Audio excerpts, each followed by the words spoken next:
Oh, yeah. All right. And you say it's inclusive. Karen, I have to log off. Prosperity Capital. Did you make your co-host? I made you the host. Somebody's gonna have to mute. There we go. I'm off now. Got it. It should be the top one, the closer. Okay, thank you. Is it still going? Yeah. Since I left? Yeah. I gotta be. I don't have your password. Look at the email that somebody's trying to log in. Don't you? I don't know. That's why I'm fine. Miss, have you got the right screen? I think the text, Mr. Arden, tell him that I said that. Okay. Well, you can Right. So, Thank you. That's your email. Have you just given me? Yes. You just, I'll go out there with the new kid. I'm gonna send myself an invite to this. Right screen, the only way? Yeah. You had the right screen, it looks like yes. Yeah, that's it. Yeah, you have it too. Go to this one. Oh, no, mine doesn't have all that sidebar.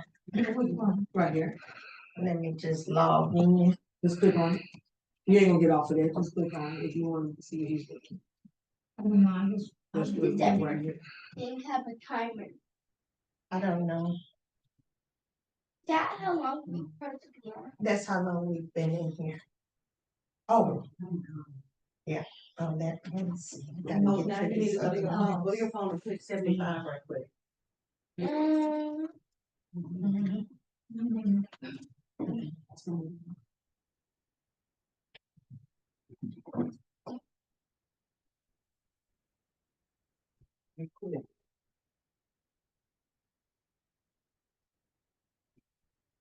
Oh.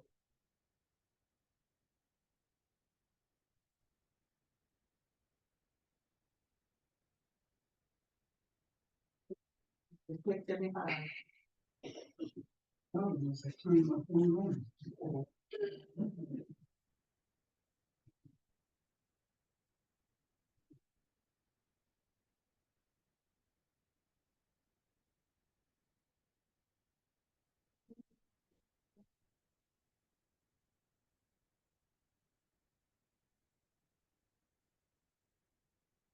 I did an executive summary for a lot of communities in Arkansas that own land. Mhm.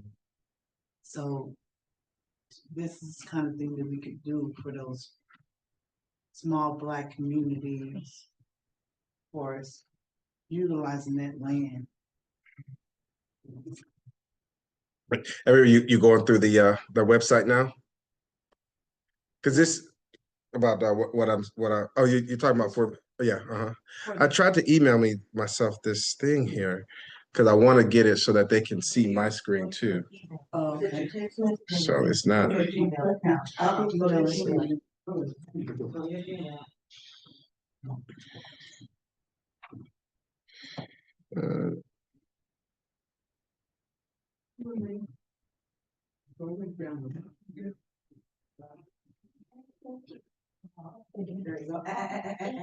And there you go.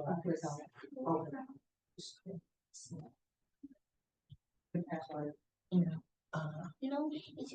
But then you gotta Oh, accept yourself in. what? I can do all.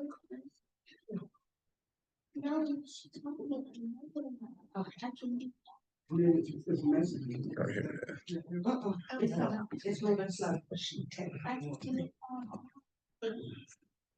Did you things?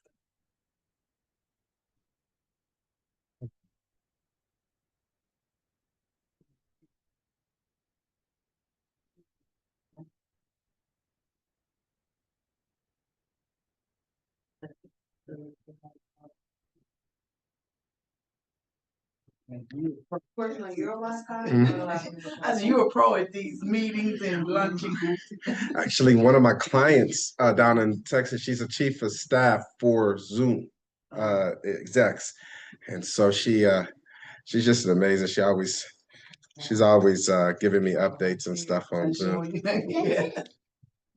Oh.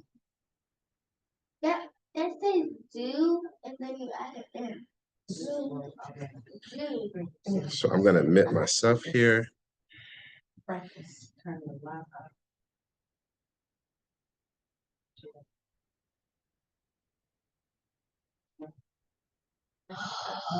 I see.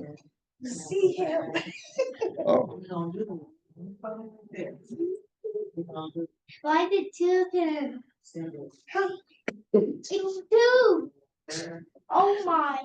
Oh my, you have to be quiet. You cannot be disturbed. all right. So now everybody can see, and I can put this. Join the audio. The audio's on this one. Okay. So my audio is not here on this, so that's fine. Okay. But at least now they can see they can see me from here, and then they can also follow along Once you hit. while we're doing it. Okay. You might have to edit the video just a little bit. Okay?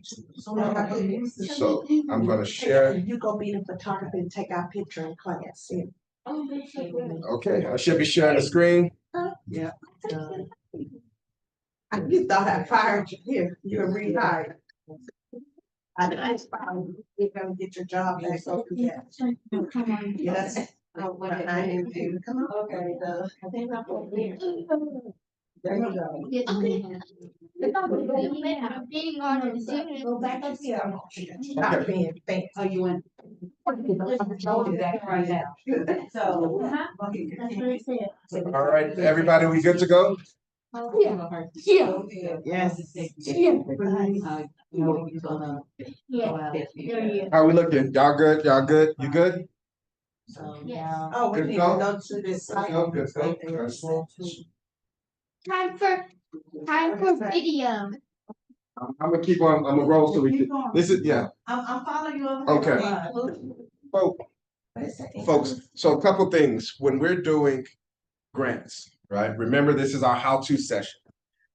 One of the things when you're dealing with ChatGPT is that it's all about the input. It's all about what you put into there. Questions. Anybody remember Ask Jeeves? Yeah, I remember when you could ask Jeeves a couple things, but Jeeves could or could not tell you what it is.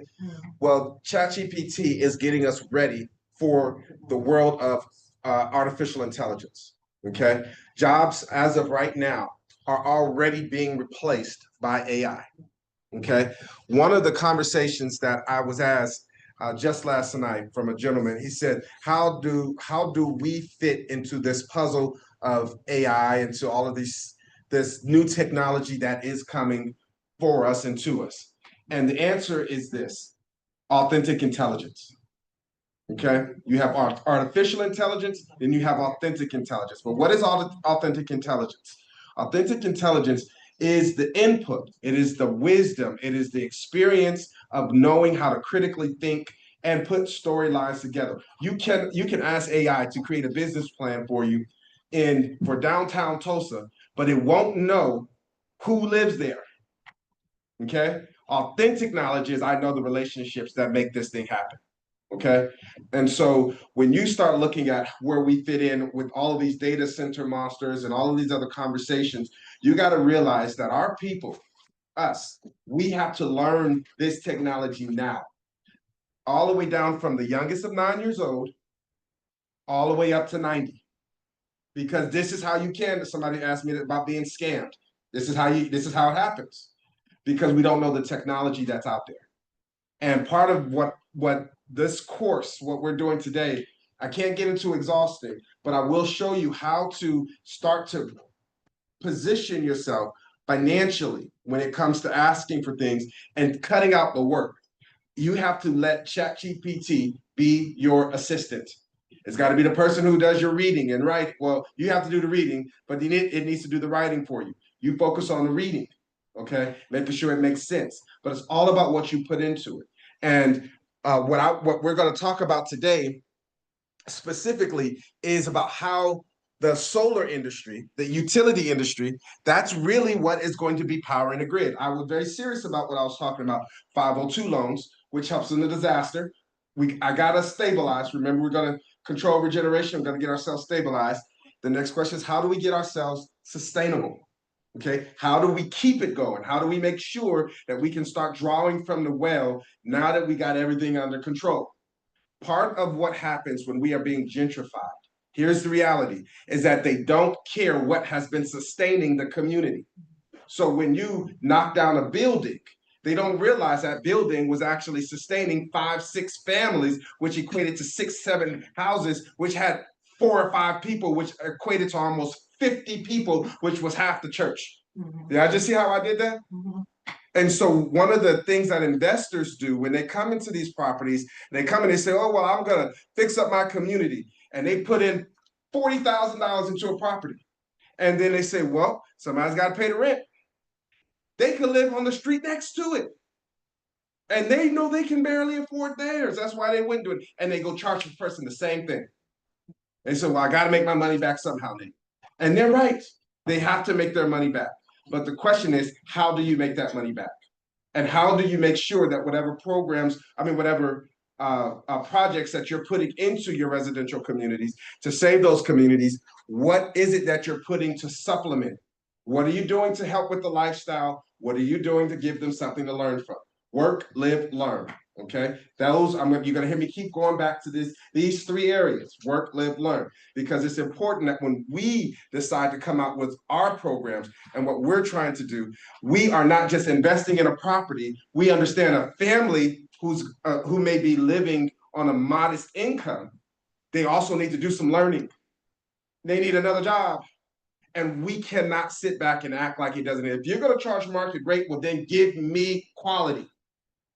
Okay, that's how you protect your community. If you got to charge that amount of 40,000, right? So one of my investors, they asked me the other day, Nate, you always talk about trying to maximize our profit and reduce our risk. I always talk about that when I'm in board meetings. That's what I talk about a lot. And they'll say I tell my team, I said, how are we reducing our risk? Don't come to me with an idea unless you tell me how it's going to maximize profit and reduce risk. I don't like speculation. Tell me how it's going to happen. And one of the answers that they always give me is that, oh, well, I didn't get that far yet. I didn't think about that yet. And I said to them, well, then what do you want me to do that for you too? I'm going to have to charge and put it to the bill if I have to come up with the reducing the risk part. And they say, well, Nate, go ahead and do it. And my investors always tell me how I'm going to reduce my risk. Here's how you reduce your risk. He says, because here's a common one. The taxes are too high. Anybody heard that before? The property taxes just keep going up, keep going up. And then how do this reduce my risk, Nate? You show me, oh guru, what is it that it look like? And it looks like a form of grants. When your taxes, and you're paying taxes as an investor, right? And you're putting $40,000 into a project, you are now paying for that service in that community through your taxes. Is that correct? Correct. But you're also not going back and taking advantage of the social programs that are actually existing at the same time. So your investment of 40,000 is purely just you trying to maximize profit. You're never reducing your risk. Your risk could be wear and tear to the property. It could be the fact that you are risking gentrifying your neighborhood. These things matter. So when you are in this conversation, you say, and we're going to get to this in a minute, but it's important I set this foundation before we do, because this is going to go quick. When you're setting these foundations and you're saying, I want to be a part of this place of protecting my community, you have to be prepared to enter the grant world, even if it's $15,000. And it's because you're doing a youth program or you're taking advantage of some nutritional program. That is the offset of reducing your risk. You reduce the risk because you say, hey, if you move in this property and I knock your rent down $200, I need you to go ahead and participate in this program over here. That's the trade-off. That's how you protect them from having to push. You got to go learn this. You got 5 kids, one is 18. Don't let them just tear up your house. Don't let them just sit out on the street, say, oh, well, they're on Section 8. They'll never. The landlords, us, we have to invest in our people. So I say this, and then we're going to get into this. There are 2 pieces to control regeneration, 2 modes, right? The first is the physical infrastructure. The second is the human infrastructure. And you hear me, if you've been in my classes for a while, you know what I'm talking about. I'm talking about we're in a library right now. This is the physical structure. But what's really happening is humans are using and gathering knowledge. So what happens in critical infrastructure is that we find not just the physical place, but we also find the human space where people are really getting working, their lifestyle is being impacted. That could be hospitals, medical facilities, learning facilities, and they're learning. What Huh? about food? Food, absolute grocery stores. And we have food deserts, right? And we say, well, oh my God, Nate, what are we supposed to do? We keep voting for the mayor and he ain't brought no groceries in my house. Well, the reality is that that's not the physical infrastructure you should be putting your energy into. The reality is that you do better than finding out who to vote for is finding out who's your local farmer. And so the conversation that we're having right now, this is protecting the community. And what happens is when we get into a conversation of where does the money come from, you hear me talk about loans. I like to talk about the safe loans. I don't talk about, and I will show you where predatory loans are. But you also hear me talk about grants and contracts. All right. Now, grants, most people automatically go to their world of grants from the government. And that's nice. That's really nice if you want to go do that, but that takes a lot of work. What I have here is a grant from a private capital group. I'm not going to, grants can come in many shapes or forms. If you put 40,000 in a rehab in a property and you put zero into grants, are you protecting the neighborhood? Are you protecting your asset? You already know you're going to have somebody on Section 8. You've done zero work to actually do what you said and we're going to actually set out to accomplish. But the problem is most people, I don't want people controlling me. I don't want the government controlling what I do. And that's what they're going to say. That's what most people tell me. And I said, the government's not the only people to give out grants. They're not the only people to give out grants. In fact, the government gives grants to people to give out grants privately. That's what we're looking up here. The EPA already gave them $249 million, this particular one. And what I want us to understand is that although this is for projects of solar, I'm talking about investing. I'm not just showing you a grant. I'm not just getting you to a place where you can apply where we can apply and create something for the grant. I'm trying to show you how to invest in the future and secure, if you do take out a loan for, let's say, to start a solar farm, whatever it is, now you have an exit strategy. It's called a grant. Grants are not your starting point. They are your exit. That's how you reduce your risk. Everybody following me? Okay. So when you heard me talk about it in a 502, everybody remember heard me saying that you have to be able to qualify for other additional financial resources on a 502 USDA. It was like, oh no, I knew there was a catch. This is where the grant come in. Because we already know that there's going to be some more barriers. And one of the things that I'll say before we get started is that we as a people spend too much time listening to the people who are discouraging us from building the wall. Okay. And some of those voices can come from your own head. So if you hear me tell me, and you tell me that you can't do something, oh, that's grounds for me to go to Philippians 4:13. Okay. Okay. Automatically, I'm not going to hesitate.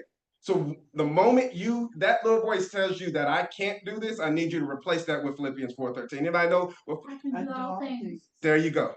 I need you to replace it every single time and say, well, Nate said I can do all things. So the 4:13, he told me to replace it. It ain't my words. I didn't write it.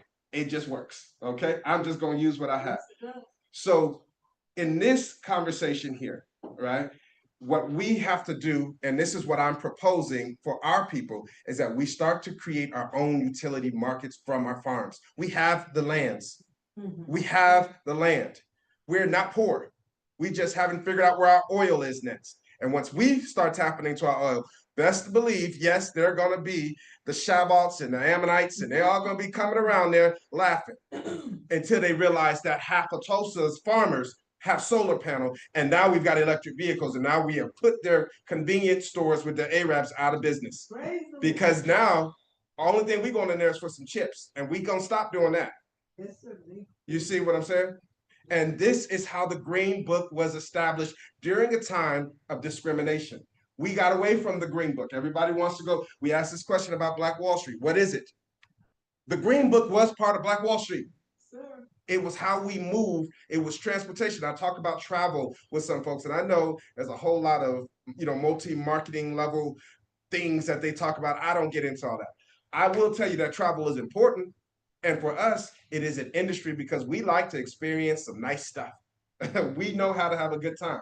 I've been traveling all around the country. And the most important thing is when I'm able to find a Black-owned place to stay. I know that I'm contributing to, but it's hard to find that. It's very difficult. And the reason being is because we're not being intentional. We're charging people for the knowledge instead of just creating the commerce train. And so that's what this is getting away from. So when we're talking about solar, I'm not just talking about something that the farmers can do. They can still grow their crops.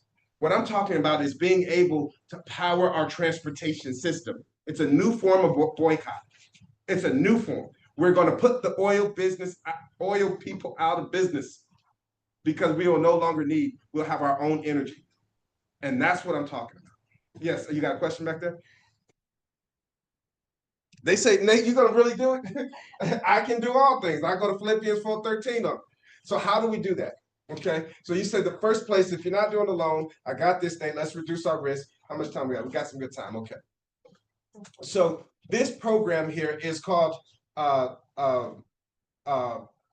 do have a question. Yeah, go ahead. What's the square footage of the land that when you're talking about this solar, what is the square footage of the land that the solar would be most useful for? Because a lot of people have land, but what is the square footage? Some people got an acre, some people got 40 acres, some people, so what is the acre that you're looking at? That's a good question. And the answer to that question is that everyone needs to get involved now. So whether you have a lot or you have a little.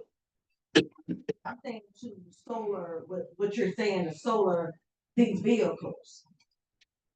So when to go out to these people, like Karen said, she did a lot of in Arkansas. Mhm. What is the ideal acreage of land for this right here? It can vary. I can't get into that specific because it really depends on it's gonna come down to some other factors. Okay. But the idea, if I were to say where I would like to see us, I would like to see us turning anywhere between 5 to 10 or 15 acres into solar. I would like to, because I want everyone to participate in becoming an independent power producer. I want everybody to write that word down. Independent power producer, IPP. Okay, then the other question that goes along with that. What is, okay, since this is a grant and then you're doing solar, so solar is connected to this this place right here, right? What you have up there, the clean energy, because I can't remember the name of the site. Once they put the solar on your land, what is the time frame of the contract that you are signing for their panel to be on that land? Well, if you own that land, Mhm. you said you don't own it. No. What's the contract? I understand what you're asking, but if you own the land and you're asking whether there's a lease agreement for the solar equipment, correct? Well, the question is, do you own the equipment or not?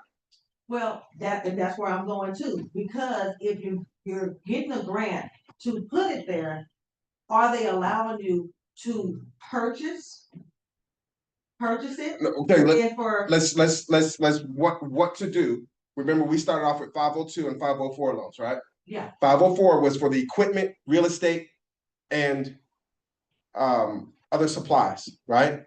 So that's a loan. What I'm doing here is I'm saying, okay, now that you have that, you bought your stuff. Now what you need is to kind of offset that cost, right? And so going into the grant world, right? Now you're saying that, okay, since I already invested into this loan amount, how much can I get in order to make sure it gets to the place where I'm making money off of it? So I can't answer the question in terms of how long, because I think you're asking for a return of investment. No. Go ahead. Not quite. What I'm asking for, because you're saying with this, you get to own the equipment. With what? I didn't say that. We're gonna get to this in a minute. I didn't say that. What I said is for the 504, you would be owning the equipment. That if you took a loan, you would be owning the equipment. Okay. But this is, we haven't got into this one. We're about to get into this one. Yeah. No, it's okay. It's okay.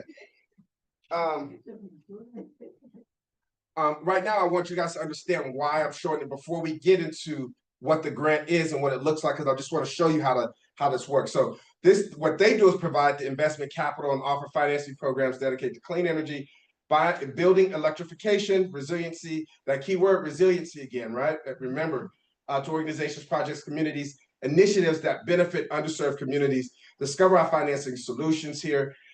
This is a smart e-loan program, a navigator pre-development. Is a catalyst for the construction. This is the solar PPA. Now, the PPA is what you're asking for, right? This is where you're going to get into this conversation of PPA is what we call a purchase power agreement.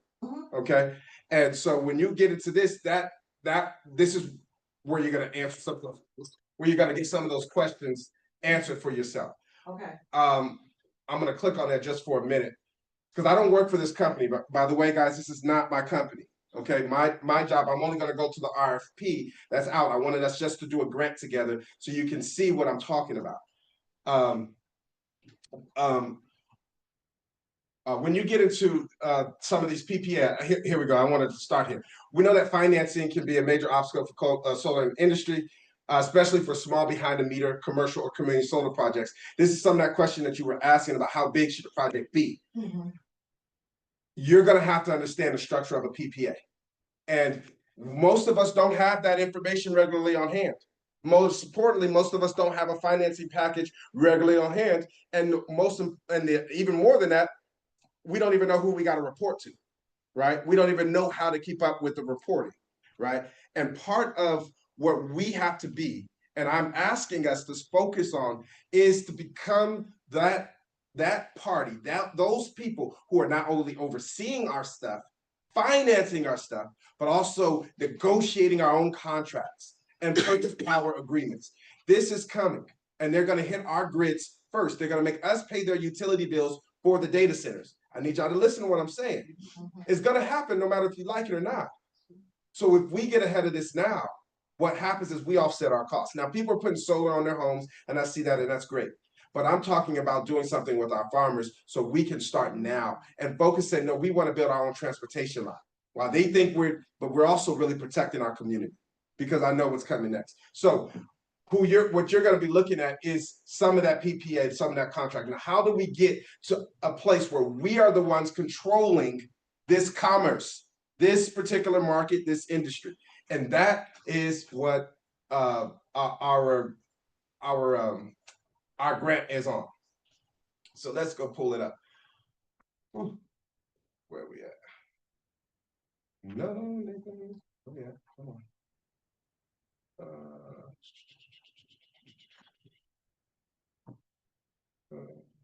Where's my RFP?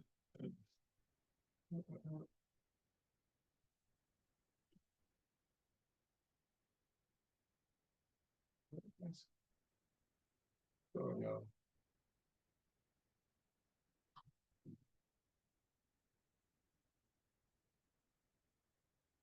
So, for some reason I don't see it on here.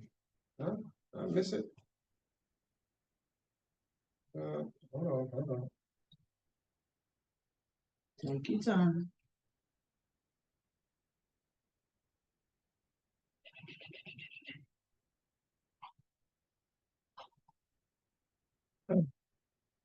That's another choice. I saw solar PPA on that grid. Yeah, but that's not what I'm looking for. Oh, here it is. It was right in front of my face, right? Solicitation. You guys, so anybody know what a solicitation is? So solicitations is how they ask for people. They say we're soliciting. Their solicitations are what's used in grant world where they say, hey, we're looking for somebody. We're looking for somebody to give this money to so they can help us with a project. Okay, that's what a solicitation is. So when you're looking for grants, you say, well, is a solicitation open? Basically, are they soliciting us to come and ask for money? this is a good conversation to pause and go back to the word on, because if you remember, everybody remember the story of Nehemiah, right? Mhm. Nehemiah, how did he go get the wall done in Jerusalem? King Xerxes, right? Mhm. King Xerxes, I think it was the third. He says, Nehemiah, you've been such a, he was a cupbearer. He says, oh, you've been so faithful to me. I love you to death. And something's wrong with you, because he found out things were in ruin. And he said, well, what do you want me to do? I want everyone to stop right then and there, and I want you to pay attention to me. He wrote a grant. The king said, well, what do you need to get it done? He said, this is what I need to get the job done. And the king gave him a letter. He said, you can take whatever timber you need, whatever you need. This is grant writing. This is why it's important when we say who's protecting the community. We're talking about that cupbearer versus the armor bearer, is that person who knows who's sitting at that table. And the king, the person who's supposed to be eating food, he didn't stop eating, but he knew that Nehemiah knew who was in that kitchen so well that he was prepared to let him go and go do what he had to do. That's trust. That's trust. And so when we get into this conversation of grant writing, I need everybody, I encourage everybody to go back and see how he managed to do and build that wall. It was with the resources of a hostile government. And when you see the people who talked about him, they said, oh, what, you defying the king now? The king gave him the money. I want everybody to remember that when they think about geopolitics and Trump, because we're going to have that conversation as our closing, and about, where do we fit into that conversation? And why would he ever help us? Why would this Persian king help these Jews build a wall? Because that's just what God ordained. And I'm saying that it started, though, with knowing how to write and approach it for what you need. Okay? So, request for proposals, RFPs. Everybody remember that word, RFPs. That's the solicitation. It's another way of saying it's a solicitation, RFPs. Now, there are 3 that are open here, okay? There are 3. It's a request proposal for all programs, impact reporting, and minimum household savings services. A request for proposals for solar for all program, impact reporting, and minimum household savings services. We're going to click on that in a minute. Then the second one is request for proposals to pre-qualified firms for solar for all finance support and modeling services. Y'all see that? Mm-hmm. The next is request for proposals to pre-qualified firms for solar for legal services. How do we control? Remember, I was talking about the 3, right? We need to be able to negotiate our own contracts. We need to be able to finance them and teach each other how to finance. And the last, we need to be able to report properly. Compliance. That's what this is. They're asking, give us an organization who's going to be doing that. And so now we're going to get into that. We see our due dates. I got June 16th. I got June 6th. I got 2 due on June 6th. I'm going to be applying to both of these. I have my organization. I didn't tell y'all, but I sit on several different boards. And I told my team, I said, oh, we're going to apply to this because it's important. But I want us here to think about applying. If you have an organization, I know it's short time, but that's the way it's supposed to be. This is how I'm going to show you how quick we can write. So I'm going to pick one, and I'm going to start here. And when you read over a grant, okay, everybody got their ChatGPT open, right? Mm-hmm. When you read over a grant, remember, you can always highlight and copy. And when you highlight and copy, you can always paste. Okay? Now, I'm not going to paste it yet, but I want y'all to remember, I'm looking for some things specifically when I'm writing a grant. The first thing is I want to check, and I wish I had a board here, but there are colors that I want everybody to remember. This is the best way that you're going to remember. There are 2 things. There's the blue team, there's a black team, there's a pink team, there's a green team, there's a red team, and there's a gold team. And then there's a white team. All right? 7 teams. All right? I want you to remember this. There is a blue team, a black team, a pink team, a green team, a red team, a gold team, and then a white team. Okay? Now what that is the blue and black teams go out and find the grants. Okay? The pink team is your engineers. Those are the people who are your subject matter experts, okay? Then you have the green team. Those are the people who put all the stuff together. Then you have the red team. That's the one who finds problems, solves those problems. Then you have the go team. They're the ones who say, we're good to go, we're submitting. And then you have the white team, which goes back and reviews everything. If we got the grant, if we missed the grant, they're the ones who do an after action report. That team is definitely critical because they tell you what you need to change so you can get it. Okay, if you don't have a white team review, just because you miss a grant, don't mean you miss opportunity. It just means that you got to fix some things so you can come back again. I can't tell you how many grants I've missed. I can tell you how many I made, and the ones that I did make, I had to come back. You understand what I'm saying? And that's okay. That's why don't put too much. You keep these proposals. That's why I wanted you guys to log into your Google. When you use ChatGPT and you're doing your grants, tie it to your Google because you need to save your work. You do not just need it out there and then you lose it. And I see people that was like, oh, well, I did it and then it's over. No, save it. Save it so you can go back and keep talking to it, keep getting it right, keep focusing on it. And that's what changes it. So here's what I do the first thing. Once I found the grant, blue and black team, we found the grant, we pass it over to our engineers, our pink team. My pink team says, okay, well, is it possible? What are the specs of it? How many people I need? So you're looking at your subject matter experts. So when I look at this grant, I'm asking myself, how many subject matter experts am I going to need for this? I don't know.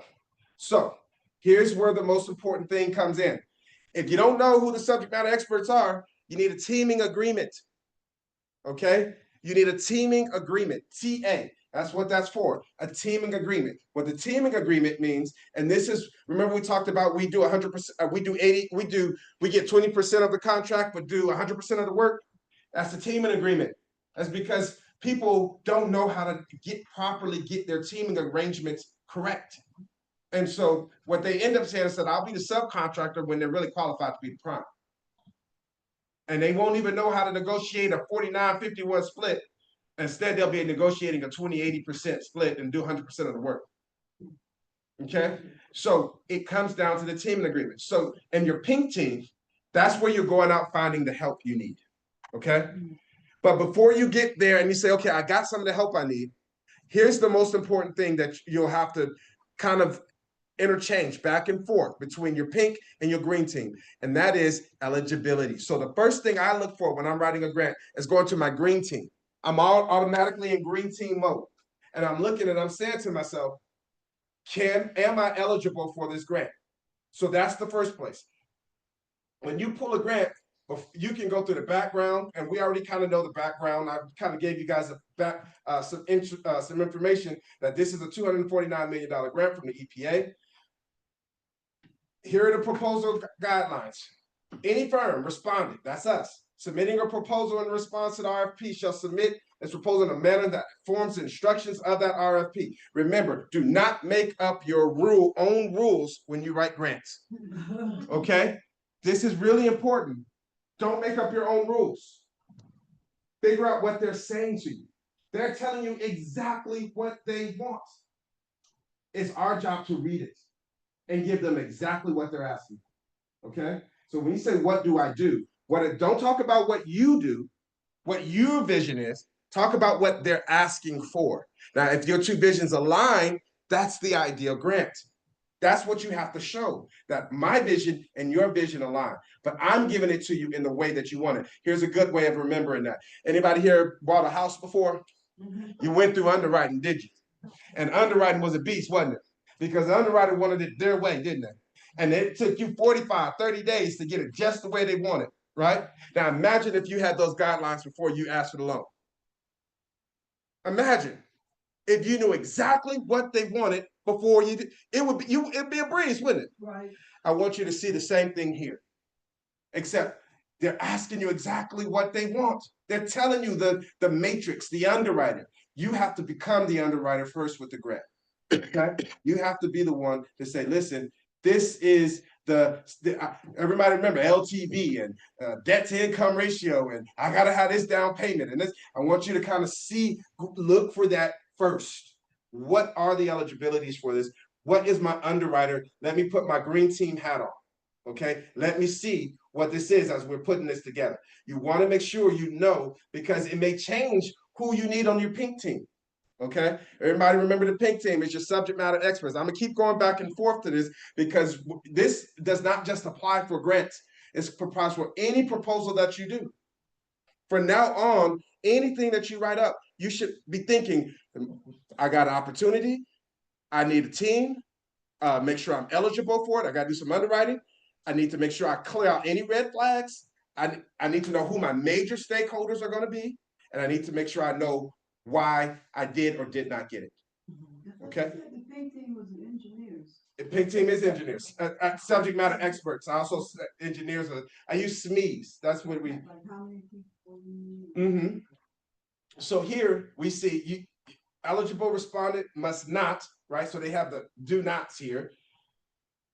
Be barred from federal assistance, have any real or perceived conflict of interest, be an entity owned, controlled by the direction of the government of a covered nation, be entity of foreign assets, be entity headquartered in a covered nation, be a subsidiary entity described in CDB or E.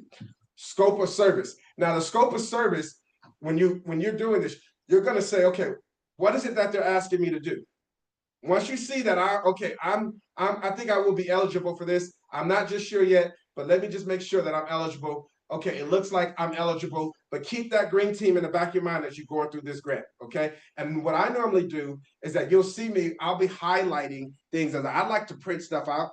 And so when you go to my office, I print out my grants because I like to sit at home in the morning and I like to be clear-minded. I get my little pen and pad and I write out. And I have this little pen. It's got all the colors on it. Y'all remember the little pen? And I actually start using those colors and identify. So I have one moment where I'm just identifying things out of the grant. Yes. Are those colors correlated to the teams that you were talking about? Yes. I might actually have it in here. Actually, let me see if I got it in here. No, I think I was writing on it. But it's a famous pen for back in the day when always different. Highlight the one you can put the red down, you can put the blue down. Kind of round, kind of. Yeah, except the pink.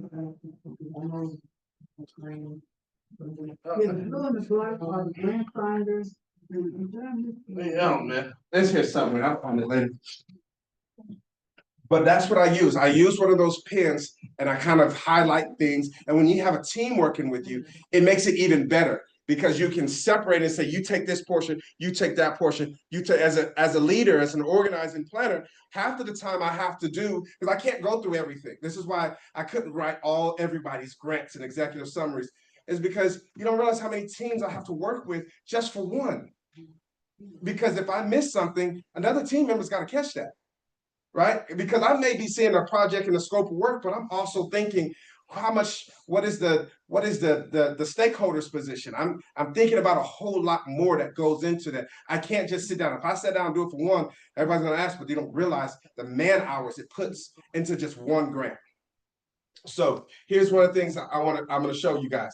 Scope of work. Now this is where we get into that your pink team. Your pink team will always deal with your scope of work. So if you own properties, and most since there's ladies in here, you guys probably have a handyman if you got property management, right? You got somebody you can call.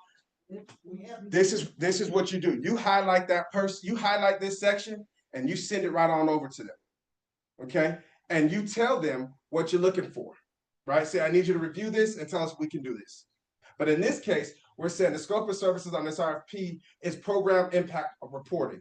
This one provides documentation and implementation of methodologies of achieving minimum household savings of 20% to program beneficiaries and sample auditing household savings for program beneficiaries. And it's the deliverables, and I'm going really fast here, but it's important as you're going through here. This particular grant is about letting us know exactly what it is that you need to do. Now, for us as Black folks, you say, well, let's talk about this in real time.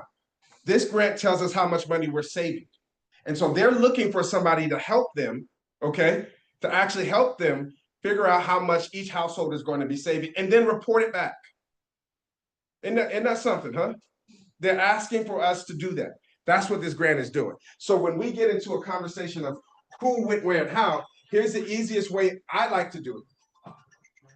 So I'm gonna highlight this, and everybody, I want you guys to go ahead and highlight that for a second.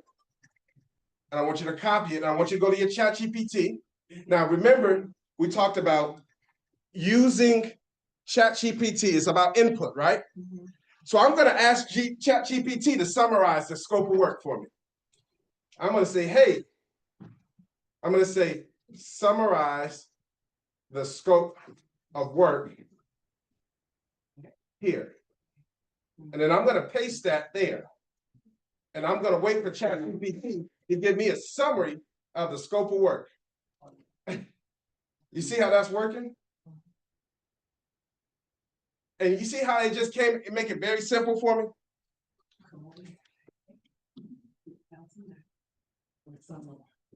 This is the beauty of ChatGPT. This is your work. You tell it to summarize the scope of work. And now I say, well, what is this? I said, oh, this is program impact reporting, 20% minute design and refined methodologies to achieve, okay, and sample auditing. Under deliverables, I see here memos and reports on metrics, annual dashboard and scorecard, training material, implementation guides, report details achieve challenges and best practices, records of household savings. That's what it's asking us for. So when you are using and you're writing your grant, and you're saying, well, Nate, this is a lot to remember. I'm not going to read all this. This is what your assistant AI is for. But you got to ask it the right questions. Okay? So when you say summarize the scope of work, do you hit enter and then paste it in, or do you put that and then paste in what you want? No, that's exactly what I did. So I'll show you again how I did that. So I told ChatGPT, Summarize. I want you to summarize this again. I'm gonna say make it again. And then I'm gonna paste it. Okay. And ChatGPT is gonna figure out what I'm saying. Revised summary. Summarize.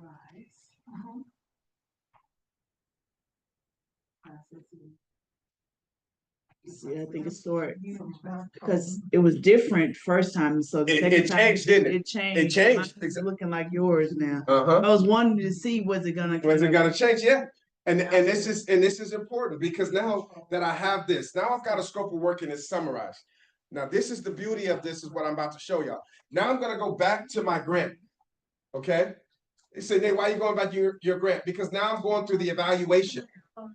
And I'm saying, okay, the letter of transmittal, that's not scored. Okay. Organizational background, experience, teams, and references, that's very important. Yeah. Technical approach and the scope alignment. Scope alignment, remember, we just posted our scope, right? Right. So that's really important. We're going to get to that cost effectiveness. That gets into our pricing, commitment to community engagement and equitable, meaningful impact, and then required scores. What has the most points? The technical approach. The technical approach. Yeah. That's why we're doing it. When you saw me in the letter writing, what I put on my board, technical writing, didn't I? Yeah. Because technical writing, technical solutions is how you deal with your technical approach. That's what they call it, technical solutions. Okay. When you are hiring, if you hire a grant writer, what they're gonna ask you a bunch of questions on is what is your techniques? What is your technical solution? What are you trying to do? What's the scope of work? That's what this is about. So I'm going to make it simple. So I see that that's 40%. I'm going to start with the biggest number first. Okay. And grants, they will tell you how they're scoring it. Okay. Your green team. So everybody can't work on a pink team. Everybody's not in your blue. Some people are just good at going to get information, right? They're not good at putting it together. They may be the gold people. They're good at funding it, but they're not going to go look for it, and they're certainly not going to put it together. Then there are certain people who are not going to go look for it. They're not going to fund it, and they're not going to put it together, but they'll do the work. You see? So you have to know who's on your team, and you've got to know their strengths. If you put someone who's supposed to be a funder in the position of an organizer of a green team, you're going to have a problem. If you put somebody who is always critical about why you can't, and you try to make them your blue and black person, right? They'll never find you a grant. they'll tell you everything is wrong. But if you put somebody in the position who's a subject matter expert and you say, I want you to review and see why we lost this grant, they'll never get it done because they don't know the flow of it. And so when you set your team up, you have to set them up exactly in this way. This is the Shipley model. I'm just giving you the basics of it, okay? So here's what I'm gonna do. We say we're gonna do our technical approach and our technical alignment. You say, well, Nate, what is our technical approach? What is our technical alignment? What is it that we should be looking at? Now I'm gonna come back to my ChatGPT. And you guys know what I'm about to ask it? You see how I did not make up anything when I'm asking? Right. I'm asking it specifically. Now, this is where the key comes in, okay? I'm gonna say,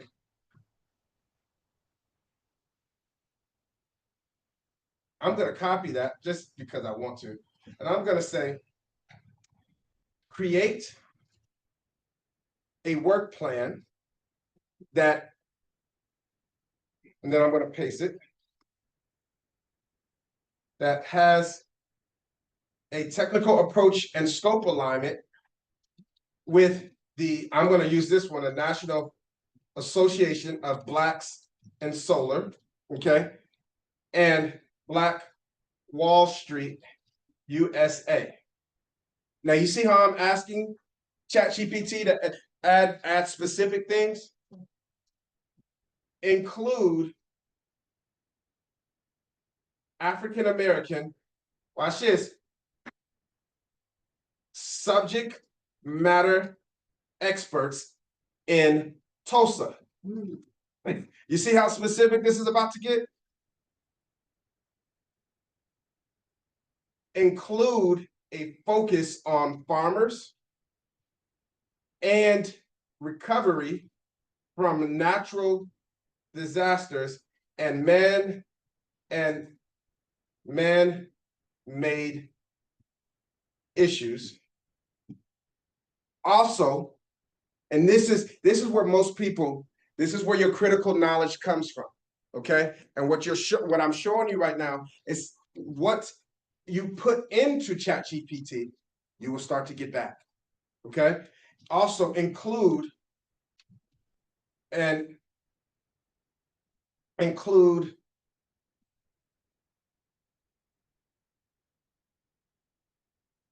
the top software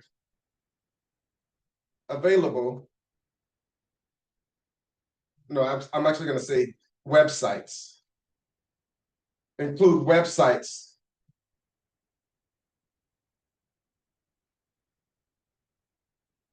for the top software available to help with reporting on savings in the solar industry. And I'm going to hit enter.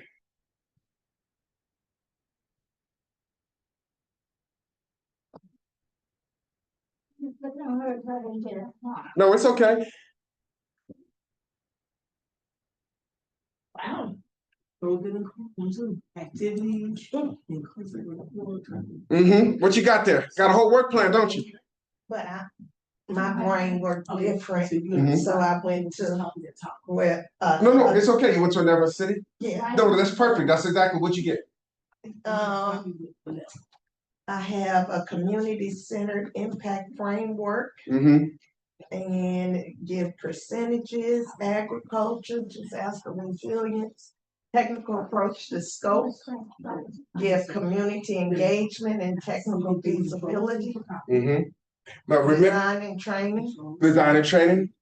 deployment and monitoring, Mhm. long-term reporting and scaling up, Mm-hmm. gave me the stakeholder collaborations, the top solar platform, equity, disaster recovery and regenerative focus. Yeah, and then it asks, I want to reformat it into the grant proposal. Into the grant proposal. Yeah. And what you're doing is now you've got, now this is the most important part because you have 40, this is 40 points. Right. This is 40 points. So now what we want to do when we have this here, you see, is we want it to start, we want to dig into it a little bit. Okay, because now this is where you say, okay, I like it. I'm reading mine here. So I say this work plan outlines a technical and cultural informed approach to implement solar savings reporting and impact analysis for underserved African American communities, specifically aligning with the missions of the National Association of Blacks of Solar and Black Wall Street USA. The plan prioritizes disaster recovery, farmer support, and economic revitalization, especially in Tulsa, Oklahoma, Historic Center for Black Entrepreneurship and Resilience. You see how we are literally just writing a mission out here? And this is all based on what we're pulling from the grant itself, okay? One of the things I will share is that when you read this, you say, well, Nay, this is just too simple of a work plan. We need it more detail, and you do. But really what you're saying to me when people say that is that I don't really understand if it meets all of the scope of work. And so now you want to ask it to compare it to an actual document. So here's what I normally do. I will take this sometimes and I will say, review the RFP here. And sometimes it'll let me do it, sometimes it won't. I may have to switch. You guys may not be able to do it. And determine if it meets the criteria. Actually, I'm not gonna do that yet. I don't want to do that right now. I'm not gonna do that yet. Because I want to focus, I forgot. Subject matter experts. I asked it to find me subject matter experts. You see how it got subject matter experts as well? Dr. Robert R. Brooks. I got Angela Williams. This is people right here in Tulsa. Also include. Let's go and see if we can. Langston University, Agricultural Research Team. Didn't we just go to Langston? Which one, the campus? The main campus? Well, they have a agriculture research team. They have people already here to help. So now what ChatGPT just gave me was my pink team. You see how that just happened? I got my subject matter experts right there. And now I can go back and check with these people. And now I'm going to say, well, who is this Dr. Roberts person? I don't know that person. So I'm going to go here and I'm going to go look that person up. Oh my God, Dr. Robert Brooks from Pennsylvania. But what is he doing here in Tulsa? He works as a village in Black Wall Street. Huh? For Oklahoma. Our treasurer is Billy Parker. You say it again? Well, you'll see it. She has a Black Wall Street market up in the garden. Oh, you know who that is? Yeah, I think so. I mean, I think he works with her. Oh. He works with her at the yeah, he works with her. She works with children, teaching them how to plant. And now what you do is when you are doing your grant, you take your work plan. You say, you know, listen, y'all, listen to this. What you do now is that when you get this work plan, and you see how they gave us a list of people to work with? Yeah. And they just pulled it up, and you already know some of these people in the community. You know all of them. And I bet you they have no idea this is existing, and they're the ones, their scope of work. You just written a whole grant for reporting. It's just like that. And we did this we're gonna finish it out in a minute, but I wanted you to see that now I'm preparing a letter of engagement for them. Because now what am I gonna do? Because now I'm gonna do this. I'm gonna say, create a letter of engagement Write it down. to the subject matter experts to collaborate on this grant. Create a letter of engagement to the subject matter experts to elaborate on. Collaborate. From, and I'm gonna say Black Wall Street, USA.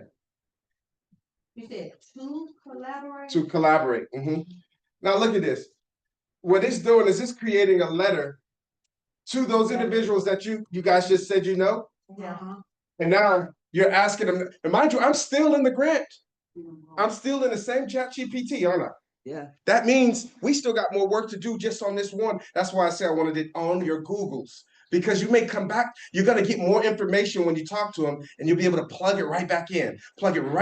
And now you can keep asking it to create more. As you're getting more information and you're gathering, it's creating your narrative. Because remember, this is a 40 piece. this evaluation is so critical. If you miss this, it's half the points. Okay? So this is what we make sure that we get that probability of win. But what makes it real is the authentic intelligence you put behind it. So now when I go talk to them, I'm going to go talk to this individual and I'm going to say, this is what I need help with. Don't try to come up with your own words. Excuse me, does anybody need any more time on their computers? Cause. Oh, it's almost over? Mine. I'll tell her. Just Yeah, we give probably everybody- have Yeah. It's fun, isn't it? We having some fun here. We're not done yet. We got a couple more. We got pricing we got to do. We got to look over some numbers. How we doing? Everybody good? Yeah. Hold up, Uh-huh. hold up, she's helping me. Okay. Just 1 second. I'll tell you when. So now when I'm doing this, one of the things I would do is, where's my Word? So now here I am, I'm going to my Word document. Put the letter. Exactly, so that I know where everything I'm going for. Now, I know I need a letter of engagement because typically that's how you get your pink team together, okay? I know I need a good scope of work. I always start with that scope of work before I engage my pink team. So that green and pink team are always got to be working together, because if they're not working together, you're going to find yourself, one team will be saying that this eligible, the other team say, we can't do that. We don't have the capabilities to do that. And this is where the fights typically happen. This is where the friction happens. This is when your contractor is saying to you, we cannot deliver what you asked for because your roof is messed up. You don't have the right framework. And what happens is people never did the work to align the scope of work with what they're asking for. Yes, ma'am. So this, what we're doing is saving it for me to go back and look at, because it has a today of. work. Yeah, So I can click You it might and read have it. that, what, Well, you didn't do the first one, so we need to do the second. Well, see, keep in mind that as you're doing this, what I did was I kept it all under one. Okay. Okay, but I'm glad that you separated them out. Add more But just time. remember, you don't want too many of them, Okay. because you're going to be doing a whole lot of So other you stuff just keep typing in the same. until I'm ready to say, okay. Then I open a new one. Then I say, hey, take this particular one now, and you're going to see that now. I want you to write it right. Okay. Once I've done all of my research with AI, and I've narrowed everything I want down, I'm copying and pasting this information into, oops, that's not it, into my Word. Yeah, here we go. So I'm copying and pasting this stuff. So here, I know now that I got a good letter. I got a letter. And here, I love ChatGPT, but they'll tell you, hey, we can put it in a format for you. And that's important, a PDF format. But at this time, I'm not. I'm just going to go ahead and paste that right there. Okay? And what it is it's already told me what everything I want to do with, I'm not the founder, but okay. But anyway, that's what it is. That's why you have to go. Yeah. That's why you got to go read it. But everyone see how that letter just got formed based on the scope of work. Okay? Now you know what you're going to. And what I see with people is, I don't know what I'm supposed to say. This, you're not using ChatGPT. Okay. You know, you got to go, this should be giving you the framework for each grant that you go through. Okay, but if it's not, then that means you're not asking the right questions. You need to ask more questions. Give it more commands. Okay? So now that I Let me have, ask you a question about chat, because is it true that companies are now getting software that can let them know that you're using chat to write the grants and you're automatically disqualified? How do you get past that? Why you change some of your wording? Yeah, You don't use all of it. I'm going to answer that in two ways. Number one, keep in mind that just because you use ChatGPT does not make you qualify for a grant. Okay, this is about, do you have the right team members? See, when you go back to this, see, I would argue that whoever got it denied did not get it denied because ChatGPT wrote it. They got it denied because they don't actually have the capacity to do it. And so this is about, or you see the next one, organizational background, experience thing. That's the other half of this evaluation. So I would submit to you is that you cannot, ChatGPT is not going to install solar.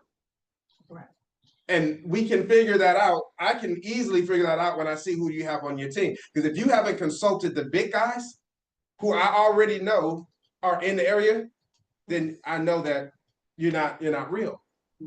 I mean, it's artificial. I can tell. One thing you did say was, you got to read over this, because sometimes chat put stuff in They- there, and that's how they gonna know, you have to read over it. And I don't like to use the word aim because people use it. But using, I mean, the newspaper use, when you see the word aim, that means ChatGPT did it. So I tell Chat to take out the word aim. I'll see the word aim. Aim, yeah, if you see that word aim, you're gonna start saying, that means ChatGPT did it. The aim is this, our aim is this, my aim is this. That's because ChatGPT, and then when you ask people, they didn't read it. There's like, oh, look at this, and people do that to me all the time. Read this document, Mr. Dailey, here you go, this is what I wanna do. And then I look at it and I ask them one question on it, and I know they didn't read it. I know they didn't read it. They just went in and did Copy and paste. copy and paste. But I see but you see how I went through. But even if you copy and paste, you still got to know what it says. Yeah, what I do is if I read it, I always be like, nah, that word's not good, let me take out that word, Mhm. that's not a word that normally comes from me. Yeah, but one of the things that I would recommend, and you saw what I did, is that I did summarize this for me, right? What they also don't do is say, hey, ChatGPT, tell me what it says. So they just say, write it for me, but they don't say summarize it for me. So ChatGPT don't know that you don't know what it just said. And the reality is that this is learning, okay? ChatGPT is your teacher, not, it's your assistant teacher. It's like having the ultimate doctor and professor to help you understand what you need to build. It is not the builder. Yeah.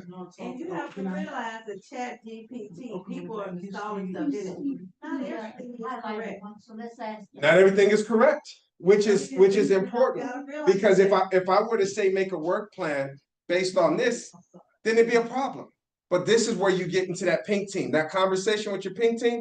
What do you think you're doing? You're getting that pink team conversation so you can write down and answer some questions. Watch what I'm about to show you right now, how to interact. This is how you interact with your pink team. Okay. You're gonna come here and you're gonna say, provide a list of questions for the interview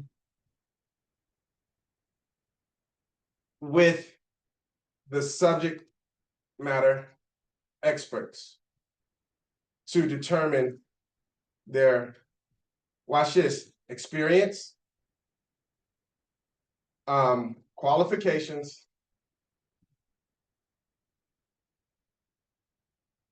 and time commitment for this grant. The experience qualifications and time commitment. For this grant,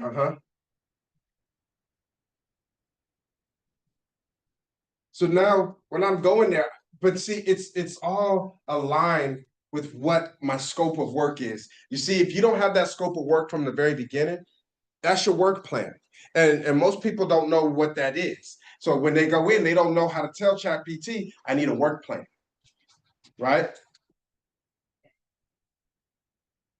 For this project, you said for qualifications. Well, this is, see, I went and took this and now I'm gonna say, here's a section background. I'm gonna take this, I'm gonna copy it. And I'm gonna add it to this. Now I'm literally creating my pink team review. Okay. And now I'm asking, and I don't have to answer all these questions, but I have questions for when I sit down and talk with them, that I have a place that I'm going and it makes sense. I'm having an intelligent conversation with them. And what I find with most people is that they don't know what to say because they didn't prepare. Okay? So you're doing this is doing the heavy lifting for you. Exactly. And then when I don't like something, or if I see something that needs to be really worked out, I can work those variables out. Then I can test their knowledge so that when I talk to them and they give me the answers back, what do you think I'm about to put it into? I'm going to be asking the questions back here. Now, where we at? I need some water. No, we're gonna have to get some water. So we have our pink team, right? Now we're gonna go to our green team We're gonna go back to our green team review here real quick. We got our technical approach and our scope of alignment. We're working on it. Yes, ma'am. What's that? Well, that, okay. That's right. No worries. No worries.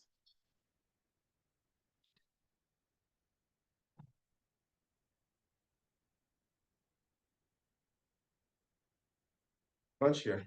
Y'all hungry? Y'all. Rock and roll. And one of the things that we haven't even determined which company, who's submitting this. I was getting lost at, okay, do I have to create a business in order to submit this proposal? Who's submitting the proposal? That's a good, we're gonna answer that question on the green team in a few minutes. Because remember we talked about that gold team? Mm-hmm. That they hit the submit button. That's your go, no go. Yeah. So that's the one where we get into the conversation of the who's behind this. Yeah. That's when we talked about that team in agreement. That's when people say, well, is it better for me to work with McCarthy Construction and they submit it and then I just be on the background? This is the most. I'm gonna pause before I answer that because I want everybody to hear me on this one. And that's the reason why we get into that question of we doing 100% of the work and only get 20% of the pay. That very question right there that you asked, like, what company is going to be doing this? Because you can have the right company, but you may not have the capabilities. Yeah. So this is the stuff that people don't want you to know. They don't want you to get ahead. You solve the problem. And then sometimes they don't want to be sit down and talk to you because they're not prepared. Because you didn't did your homework. Because I did my homework. And what does this say here? And we already talked about the interview. So the next one is, let's see. Oh, you already conducting the interview. But we already ready for the interviews because you already went through it with your pink team. So you know what they come in and ask. When they come and say, wait, what team is this? They're gonna say, no, this is the top team in the area. This is how we're gonna make sure that we are in control of what we're doing. Oh, perfect. Thank you so much. That's my. If I need water, we're not supposed to drink water. That's what you saw, like you. Just looking at the rest of it. Oh man, thank you. I'm gonna go get my cup here.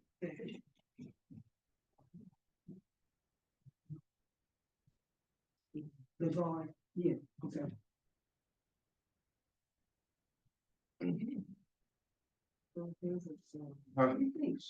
Something's going great. Yeah, good. And just enough. Mm-hmm. I never looked at this.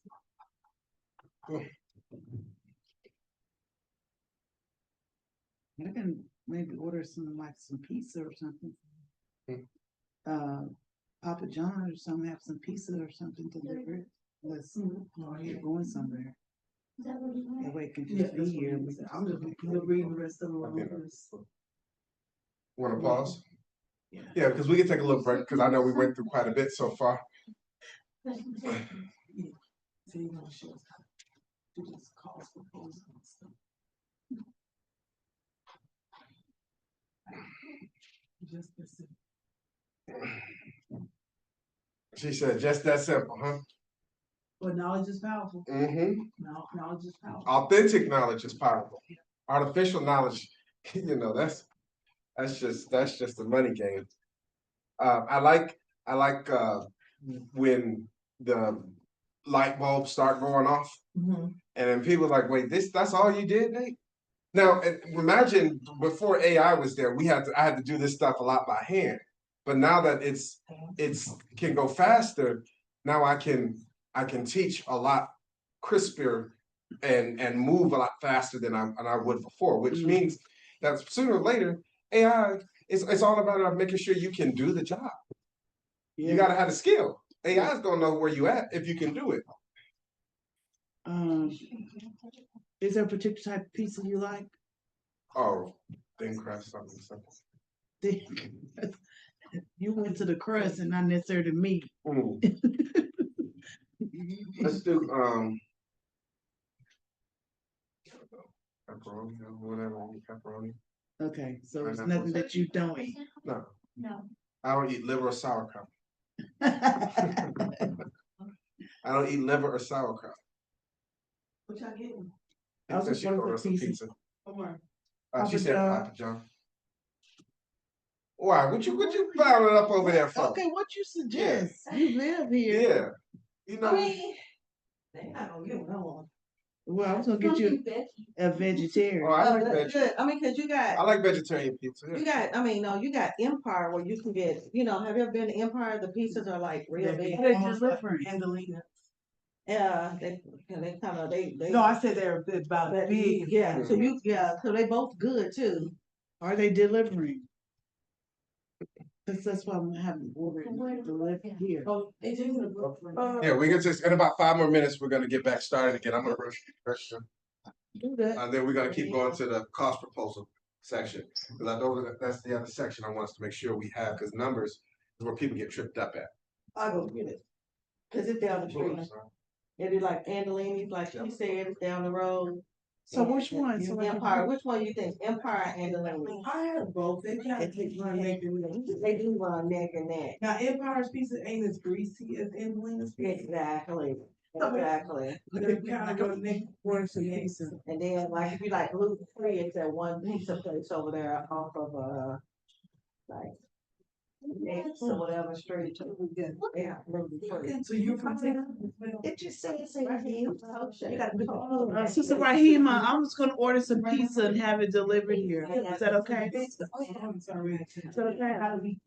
Yeah. That'd be good. Yeah. I mean, I just say you gonna order some pizza.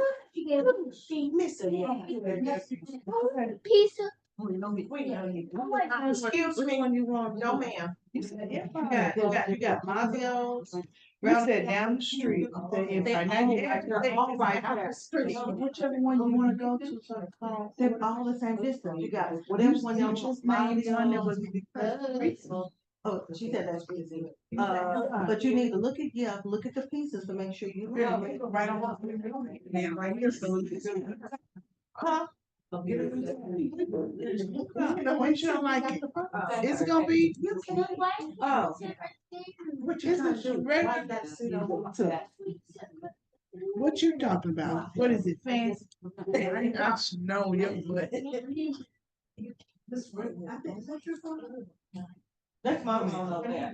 Is it raining? The one that goes up and going on. So here's Empire Pizza right. No, see what it is. Website. Oh, okay. I'm trying to see if I got the right one. That's why I'm trying to let her look. Here it is, right here, Empire. Yeah. She said it's. Karen, you can see Empire. No, okay, yeah. So that way online. So they can see. Yeah, so that way you can look at the pieces and you can look at Angelina, get a good look at what you got. Pizza. I mean, what are you talking about? You must be talking about That's something. different styles of pepperoni, you know that, right? Oh, like what? Where the pictures at? Different pepperoni than Mazio. Marco's Pizza, You can't. and Marco's delivered, but I don't know if they deliver over here. Have you ever had Marco's? I have. Would you Okay. think Marco's is better than both of them? I don't like the sweet sauce. Pizza sauce. All right. Marco has. Okay. But I like. Y'all ready? Yeah, Empire is good. No, you do. All right. We're gonna get ready. We're gonna keep on going to the next because I want to get through a couple more of these RFP so we understand 2 more, just a few more pieces to this. Oh, no. So we know that when we're looking at grants, we're always looking at that evaluation, right? We're always making sure that as our green team is looking at our eligibility and our evaluation. Okay, making sure we're eligible, making sure we're compliant, but most importantly, we got to have a probability of win. Okay, so we know that we've got a technical scope going on. We know who we want to partner with. We also know that we've got some list of questions to double check the experiences of our team, which is extremely important. But we also want to get to this next piece. When we're doing our grant, we want to go to the cost effectiveness. So you should be taking on the biggest points first, making sure you have that. The second you should be doing is then taking the second biggest, which is typically the resumes, experiences, because you have to collect resumes, do interviews, really vet the people you're working with. Make sure your teaming agreements are correct. One of the questions that was just asked to me, and it came from Sister Karen, and she said, what was the question again? And I said, because it was Who submitted the grant? right. Who submitted? I did. The question was, who's submitting the grant? Everybody, pay attention to this one. What company is submitting the grant? Who's actually submitting this thing? Who's in charge of this? Who's going to take? This is a question of the prime and the sub, right? This is what we were just discussing about getting 20% of the contract and doing 100% of the work because you didn't feel like you had the capabilities to write it and get it all in, and so you had to get someone else to submit it. This is exactly what I'm talking about. And what happens oftentimes is that when we say we don't have the training, I don't have the capabilities to actually, when everyone came in here, they didn't know that they knew the people who could actually do this grant. You didn't even know you had them in your phone. But the reality is what happens is we'll go get some other company, and I'm going to be careful not to say white, I'll say Caucasian. No, I'm just joking. We'll get another company to come and do the work because we don't know how to go and properly do the evaluation ourselves. So when you ask me about who's submitting it, you're submitting it. And they will work with you in your teaming agreements. You're pulling them together now. You need past performance. You gotta say, well, have you ever dealt with money before of this size? Have you ever actually done it?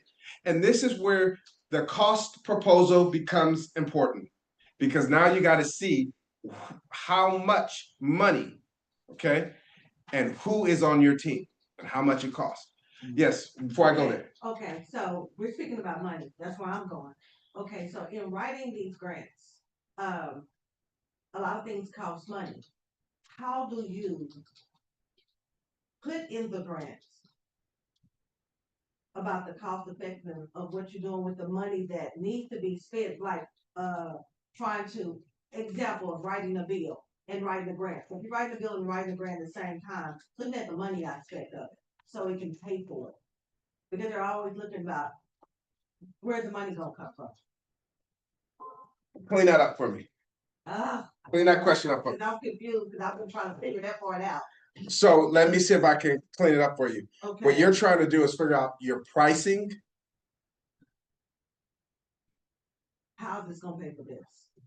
How is this gonna, you're asking somebody for money. I'm asking in doing the grant, like how you were saying, you got the 502. Did I say the bill? Yeah, 502. Buy the equipment, right? The 504. 504, Okay. I might got them backwards. One of them buys equipment, the other one maintains it, help it maintain. Okay. If I'm saying it right. So if I got this one that is running it, but I need something to help maintain it. That's where the grant comes in at. Reduce your risk. Reduce the risk. Remember, keep it simple. Okay. The grant is just we're trying to give ourselves an exit strategy here. We're trying to give ourselves a reduce the risk cost. Okay. You know, I know that this is one is dealing with the equipment, but I wanted to make sure we had an understanding that this is about, at the end of the day, it's about household savings. Yeah. So this is about actually being able to do the job. Yeah. And then being able to hire people to make sure that when we decide to go out there and talk about it, that we know what we're talking about. So this grant is helping us to pay for that expertise, right? Yeah. So it's not just, we've got this, we're doing a solar farm. We're actually saying, how do we do it, right? Not what to do. We know what to do now, but how do we do it?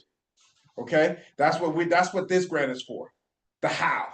Okay, and so while we're learning, because you're going to learn when you talk to your subject matter experts, when you start pulling them in, you got a list of questions now, right? That all pertain to this one grant. And you can add more. It's going to spark more questions. I encourage people because it's all about input, authentic knowledge, input. And they can tell if you didn't input it right because your questions are off. So when they say we will conduct some interviews in this particular grant, they're going to come ask you questions. And they're going to see, do you really know what you're talking about? Okay? Or did you just, and that's okay. I welcome it. When they come and meet me for a conversation, I tell my staff all the time, oh, they could come audit me. That's actually my time to sell. That's sales. I put the suit and tie on, shine up them boots. It's on and popping. But at this point, the question that you're asking is relevant because when you get into the cost of this, right? When you get in this particular grant, don't mix up what you're doing. Okay? You have to stay very specific. Because if you start mixing in this, and I see this, people add their own or what they think they're talking about and not what it's actually talking about. Okay? And it happens all the time. It's almost like when you're getting a loan, right? Or you're getting ready to buy a house, and you go to the loan officer and you tell them, I think my credit score is at 700. Well, what does the loan officer say? Now, can you go to the underwriter and say, hey, underwriter, you should take this. I think it's at this. Don't work that way, right? The loan officer gonna pull it because the loan officer understands that the responsibility is his. That at the end of the day, he's got to package this whole thing up. So when we talk about money, right? And that's what we get into. We're about getting ready to talk about the teaming agreements, the people. Look what they have already. They already have, and not every grant proposal is going to give you a list of names. Sometimes you're going to have to get that name. You're going to have to come up with this yourself. This one happens to give it, and all they want is the rate. Now, here's the beauty of this. Most folks ain't going to read this. So here's what I want you to do. We're gonna rinse and repeat what we just did, right? I'm gonna take this, highlight it, copy it, come back here. Now watch this. I'm gonna ask my ChatGPT to summarize it, just like we did with our scope of work. So I'm gonna say summarize the criteria here. And I'm just gonna keep it simple. And then paste. Okay? And then I'm gonna have it summarize that for me. What did you just call it? Cost proposal. Okay. And I copied everything. So I copied all of it. You see how I took cost proposal, all item number 5? And then I put it into here. You didn't take the chart though, right? I did. You I took the did. chart? Okay. I sure did. Because I'm gonna need that. I'm gonna need that chart because when I talk to my subject matter experts, I got to figure out who's going to be filling what position. Okay. What's the word you use? Summarize. Summarize. It's summarized. And so you know these 3 things you got to do, right? I got to maximize my value. I got to make sure something is innovative, and then I got to do a cost-effective implementation plan. Whew, that's a lot. Key requirements. The proposal should include hourly rates by the staff. Watch this. Experience level, such as project manager, 7+ years, senior manager, 7+ years, and we're going to use that. Consultant, administrative staff, years to TBD. Market comparison, cost effectiveness will be assessed comparing proposed rates to market average rates. You see how that got that in bold, right? Watch this. Fixed rate. All rates must be firm and non-negotiable during the contract. That means it's called a firm fixed contract, which means you can't go back and modify this. Once you submit your numbers, you submit your numbers. Flexibility in work orders, fixed fee base, how that's going to work. Funding contingency, payment is contingent upon IPC receiving PASPA grant funding. Now, this is important because what this is letting you understand, they're telling you is that unless we get our money, that $249 million, everything is contingent on that funding coming through. Okay, that's important to keep in mind. EBA consultation cap applies only to individual consultants, not to multi-employees firms that manage and control their own staff. These are the basics of this grant. Now, most people, when they see this kind of stuff, they say, "It's like I got to read all of this." You still want to go back and review it. Okay. You want to go back and review it. And if you don't review it, sometimes it's even helpful to say, hey, remember how we re-summarized the first scope of work?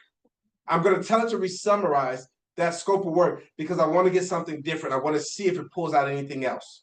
And it's just a check and balance on myself. That way, if I know I'm using ChatGPT to learn and read the grant, and summarize it. I'm not, ChatGPT isn't missing its own stuff.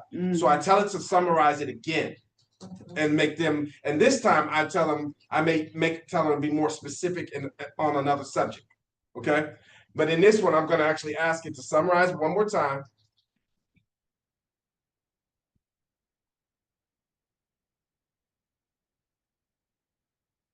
And I'm gonna tell it to be more specific on, and I'm gonna tell it, no, I'm not gonna tell it to do that yet. I'm just gonna say, just re-summarize the cost proposal.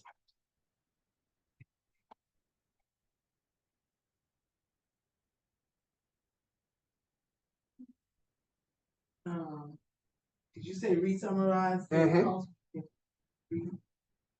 And you posted it again? Mhm. The whole thing? No, I didn't have to, because it's already in here. Okay. And this is the beauty. This is why I said work. This is your work plan, right? So The cost. Proposal mhm, criteria. mhm. And what I love about this piece is that, remember, measure twice, cut once, right? That's what they tell. That's what I learned in construction. Measure twice, cut once. That's what we're doing here. We're measuring twice, cutting once. We do not want to just take one summary as face value. You still got to read these things, but at least you have something that you know what you're reading. So now that I have that, this is where everybody, remember I used to talk about Bureau of Labor and Department of Statistics and compensation and pricing. What they want you to do, make sure, is that you've got to be competitive in your pricing.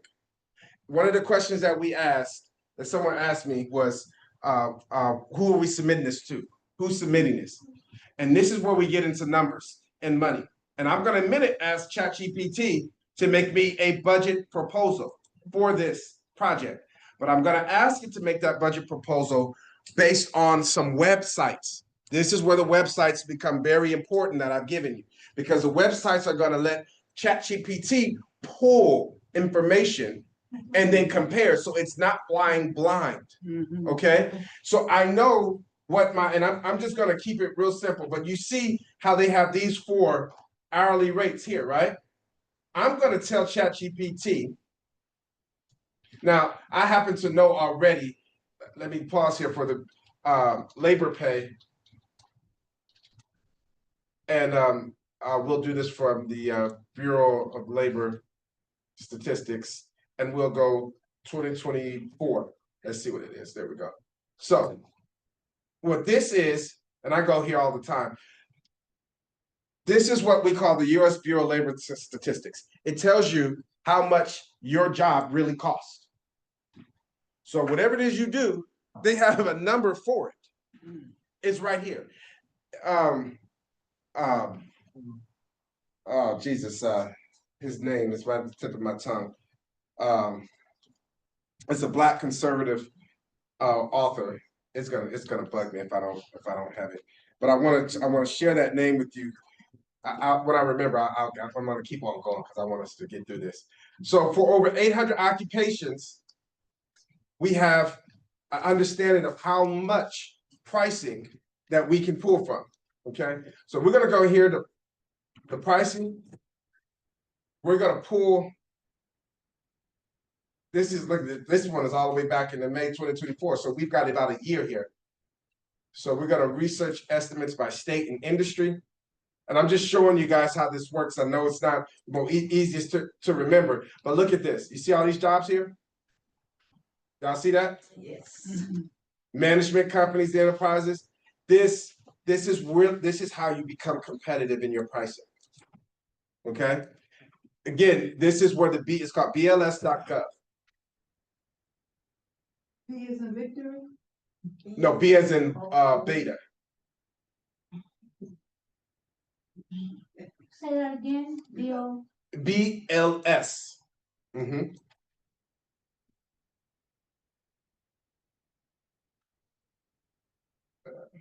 And what this will do is it will actually open up the numbers for you and actually give you some information to pull from. And I'm going to have ChatGPT pull some of this information. So I'm gonna come here and I'm gonna say, Chat GPT, and sometimes they do it, sometimes they don't. Normally I'm very specific, but today I'm gonna take my chances and say, pull the job, pull the wage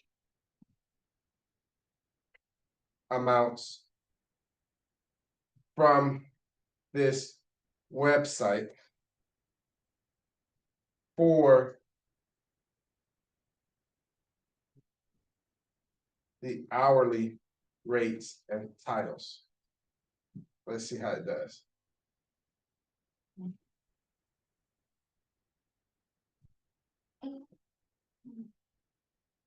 Which Parker is gonna try to be down. What was the project manager? I can't see. Y'all see that? Yeah, I'm trying to see if I'm close. I can't see. Oh, I don't got my glasses. oh, it's so project manager, 7+ years, $50 an hour. The median is $47.39. This side is good, cause I just did a competitive pricing example. I was just trying to see if yours was gonna be different, and it's a big difference. It's what's the difference? Yours is, I just did competitive pricing examples, and mine is project manager, $135 an hour. Yours is more in line. Website is. You know why? I went to the Bureau of Labor Statistics. Yeah, that's why I said yours is more in line. And so now I got a price. Yep, I got a pricing list here. I got it, and I know what I can play with. I can play with a median, I got a mean. I can play with it. And then I can go inside and see the sources of information. This is important because if they come back and ask you, you want to make sure you have some data to back it. When I first started in procurement, one of the things that was a very difficult thing for me, and I was a pricing analyst, and it takes, you know, with this, that's all we do is we bid, but it comes down to pricing. At the end of the day, you win grants based on the amount. So if you know you have these folks here, now you have a list of hourly estimated wages by role. And with this, you now can start to work and build out your cost proposal. Okay? Everybody follow me on that? Is that for this area? What area did you pull that from? No, this is just the Bureau of Labor Statistics. This is just the federal government. You're looking at the price difference. That's a big difference. It's a big difference. It's a big difference. But that's when you're talking about dealing with grants, you want to be specific because now you got to see. The reality is that you got to still add fringe on that. So you got to add another. It's going to be layered. Okay. Okay. So it could go up to $70, $80 because you got to add fringe benefits on there. You got to add taxes on there. You got to add, any other additional packaging to that. So what we call that is building a pricing model. Okay. Okay. And when you have that pricing model, what will happen is you're on the green team with me, you and I will go back and forth with that. And then finally we'll say, okay, well, this is the number we think this should be a charge at, and we'll send it over to our stakeholder, our goal team. And then they're going to say, no, I need to be making at least 8% off the top. And they may increase it or decrease it, or we're not going to be competitive here. And they can increase it or decrease it. Okay. But the reality is that you want to make sure you can have that conversation. And when you go talk to them, it's better to have, when you talk to the professionals, it's better to have this information in your head when you're talking to them, because they're going to ask, well, what type of contract am I looking at? I get asked what's my API, and I'm like, okay, what is an API? So I've been caught on the spot before. So we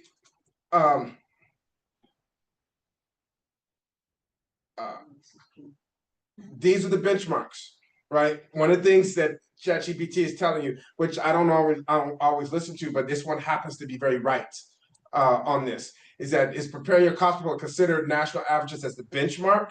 That's your starting point. And then adjustments may be necessary for regional costs. Like you just said, was it in here in Tulsa? Specific qualifications. That's important because it gets into that, how much experience or where that experience does fall. And then the last is making sure you have project requirements. So what ChatGPT just did is told me, or it already says it, if you need assistance in tailoring experience to a specific region, it said feel free to ask. Well, that's exactly what we're gonna do. Except I'm gonna do a little bit more than just ask for it to do the cost proposal. I'm gonna ask it to tailor the cost proposal to the region of Tulsa, Oklahoma. And I'm gonna add it to, I'm gonna tell it to include the fringe and taxes as well. Set the, this is just me kind of adding more stuff. I'm gonna say to set my my compensation fee at 8%. Included in the price. Because normally you can't go over 8% in the federal government, so I'm set 8%.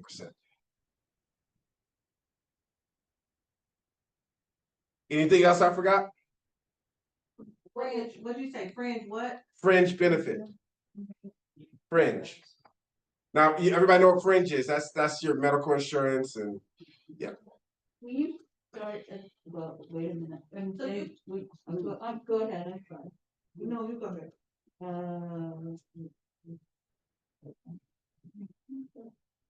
No, you go ahead, I got it. So we're making these people W-2 employees? These people are gonna be, we're gonna make these W-2 employees if we do, doing fringe benefits and taxes? Or will they be contract employees, or we just looking at it overall? It depends. I would say make it W-2 for right now. Okay. And what is that website, BLS.gov, but what is the name of it? That's Oh, yeah. like, that's it. No, I didn't have it. That's the only thing I know. It's BLS.org. Yes. And now I'm gonna ask it to do a cost proposal for me for the region of Tulsa.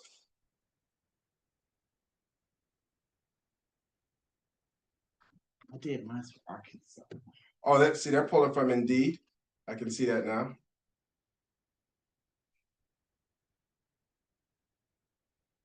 Let me see.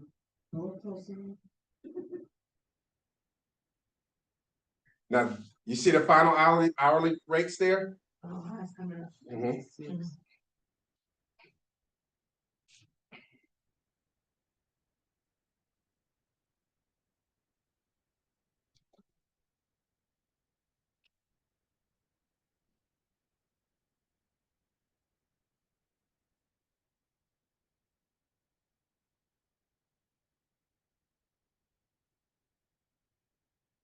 We're almost done, y'all.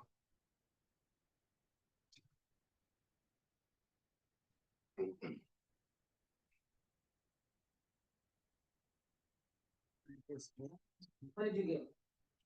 What did you get? So for me, I got, for my project manager, my final number is 5633. For my senior manager, I've got 7394. For my manager, I've got 3815. For my senior consultant, I've got 7394. For my junior consultant, I've got 5633. For my administrative staff, I've got 2859.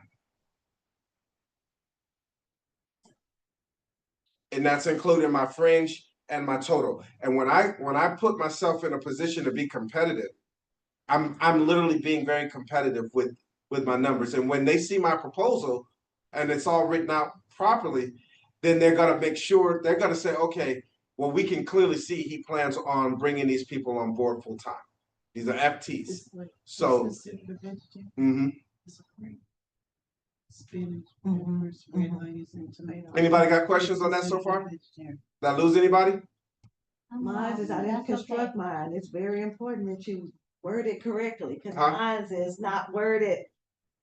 When I say competitive, it's through the chat out. So mine don't have that great proposal how you have it. I have a proposal, but not like that. No, like I have it there, like the filled out thing. Because once I do this, I could say, oh, okay.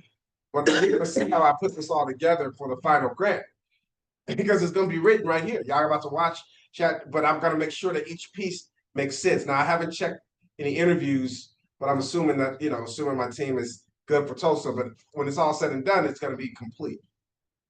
But you see how now my cost proposal is finished. And all I need to do now is now verify what the hourly rate is for when I talk to my interviews. I'm going to be talking to them saying, well, what is your hourly rate? I'm not going to give them the final hourly rate, but I'm going to say, hey, can you send me your pricing when I talk to my pink team? And when I asked them, I said, that's one of the things I want from them is how much is it going to cost them and see if I can afford them in this grant. Okay. Any questions for me so far before we move on? We almost done. Y'all doing great. We are now at the proposal submission format. Okay. And they're telling me now, remember, when we're doing a loan, they'll tell you exactly how they want it. They tell you exactly how they want it. We're talking to our underwriter here. Our underwriter gives us her evaluation criteria. And one of the things she says now is that our proposal submission format must be submitted electronically, on official, and email, as indicated in section 2. Proposals they have to be on time, the due date, etc., etc. Proposals may not be withdrawn or revised after the due date and time has passed. That's important to note. Okay. All response should be uploaded as a single file, so it's got to be one whole PDF, which means all this little work I've done, I've got to put it all together now. Okay. And here's how it should be organized. Proposal must address the following sections and include labeling: a letter of transmittal, organizational background, experience, teams, and references, technical approach, cost effectiveness, and commitment to community engagement and equitable meaning for impact are required forms, and all other required forms. Now, this is the part where most people, they try to do the night before. Okay? They do it. Yeah, you know what I'm talking about. Yeah, they do this the night before. I'm gonna need y'all not to do this the night before. Right. I need this is what you should do before you even meet your pink team, because at the end, this is your baby. This is you putting it in to effect. Okay, this is your request for money. When Nehemiah came to the king, he said, "What do you need?" He had to have it written down properly in a request. He could not BS it. And what I find is that most people, and I don't say all people, but I do find that most people, when they're asking for money, they don't take the proposal seriously, and they wait to the end. Okay, and I say that because we put a lot of energy into creating this today, and when we don't want to walk away without at least a skeleton of what the final submission will look like. Okay, so I'm going to talk about it. We're going to go through it and put the whole proposal together. Everybody with me? So letter of transmittal, what is that? We got to go back up and find that, right? They want a letter of transmittal. What is that? What do you mean a letter of transmittal? What are they saying? I've got to submit a letter of transmittal. What are they saying? Each proposal must agree. So I've got to go back up here and say,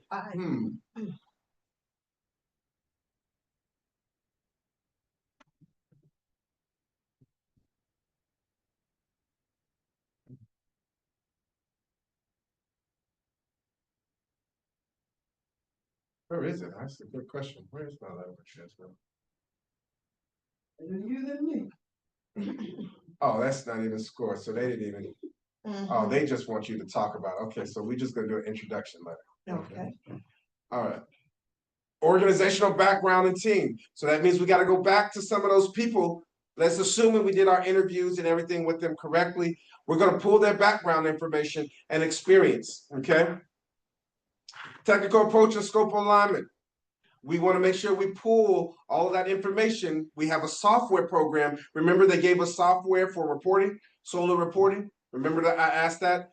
I don't know if you guys remember that, so we're going to go back up here in our scope of work because we pulled it already. Right here, our notable platforms. Energy Toolbase. So the leading software program that we're using, monitoring, reporting, financial savings for solar storage project, accurate savings, but we know here are our platforms. So I know I can use these things to help me with managing the cost savings. I don't have to do this by myself, right? And I know I should have called and got the pricing and all this other stuff for this, but I'm not going to do that just yet. But you do want to make sure that you have reached out to them and got their pricing and included as well. Okay, that's one thing you want to make sure is done. And then you got another one. Telescope? Okay.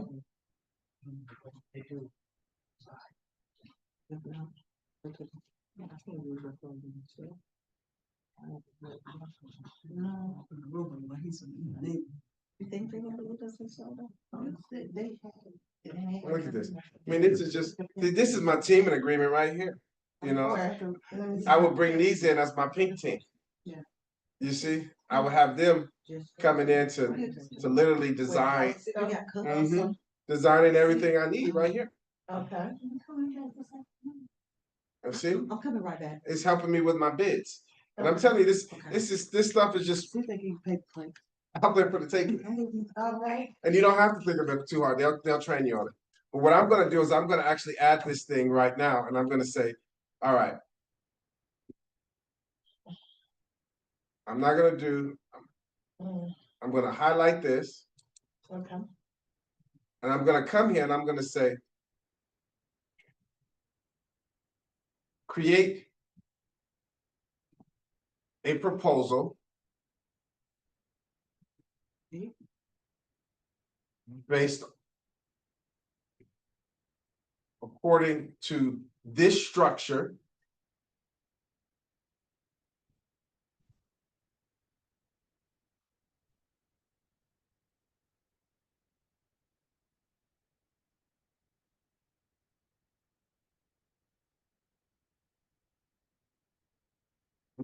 Structure below, and include a narrative on the impact of Tulsa, Oklahoma, and the African American becoming, and this is where you get into the fun part you can play with, but becoming an independent power producer. Take all of the work above and enter it into each section and include a narrative with it. You see how I'm being very specific with my conversation with him? Also include websites and background information for the subject matter experts, and include, what else was I supposed to include? Uh-oh.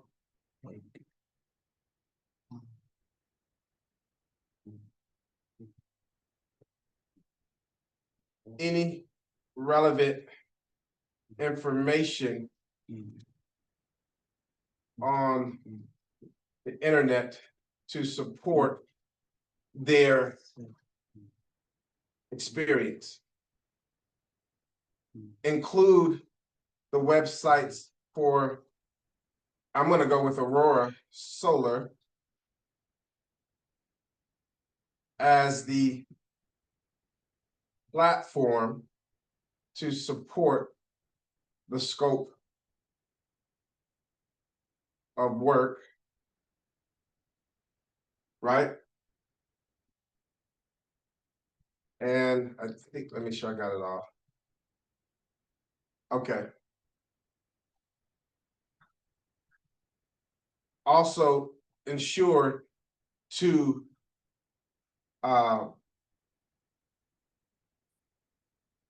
create a narrative on the cost effectiveness to the proposal, and include a operating budget.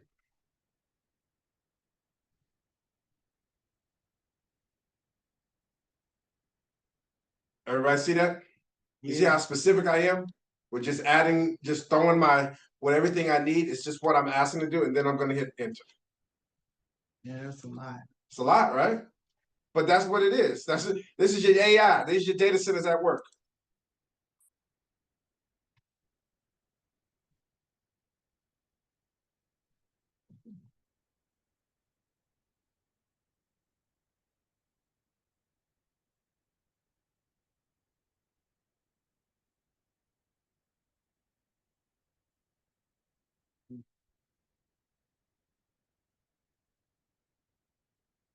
Now you see how you see what we got here? Well, we have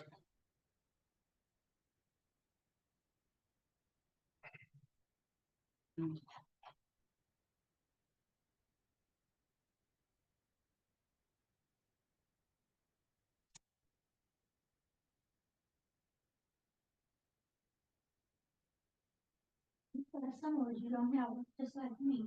Hmm? Look like some of it you don't have. it's okay because what's gonna happen is I'm gonna take this out. I'm gonna take this whole thing out right here. I'm gonna copy it. Put in your word. Mm-hmm.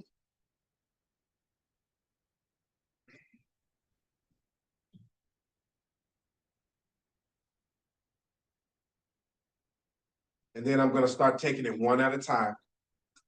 And I'm just gonna be updating each section as we go along. This is the skeleton of my proposal. And it's only 4 pages right now, but by the time I'm done, it could be about 15 to 20 pages. More does not mean better. Hmm. Because you got to add a lot of resumes and stuff to the references, and that's all that is. But what is good about this is that it's starting to put together everything you worked on and how you're going to be able to put it, really focus and pull out your work. So you'll see, or this is what I normally do. So when I do a grant, I pull it, I pull it all out.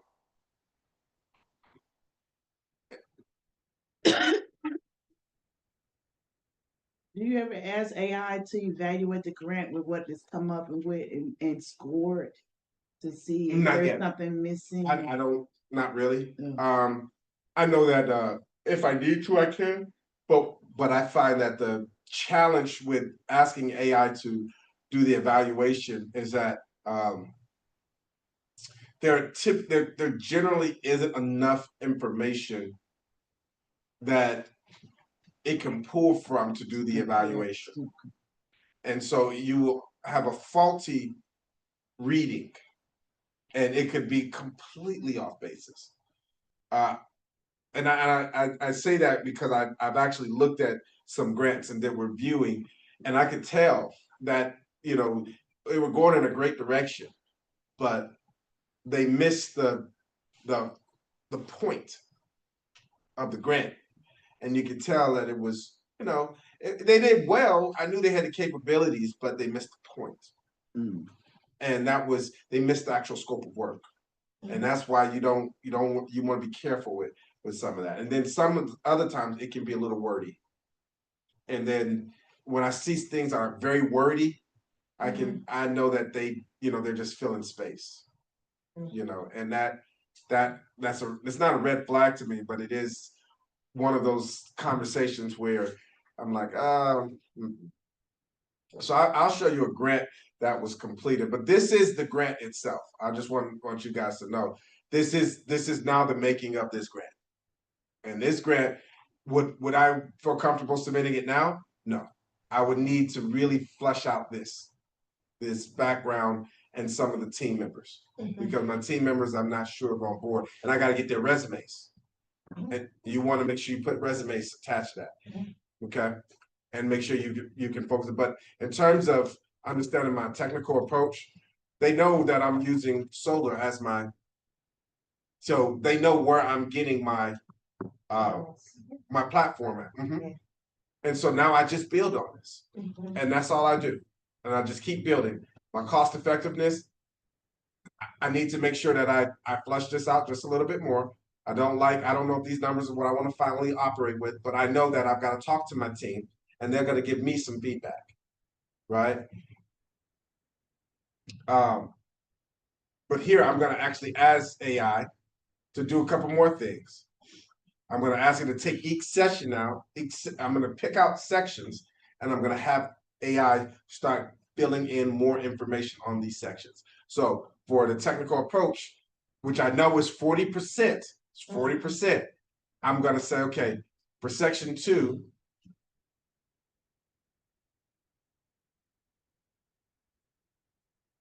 include And I'm gonna come back up here to my grant.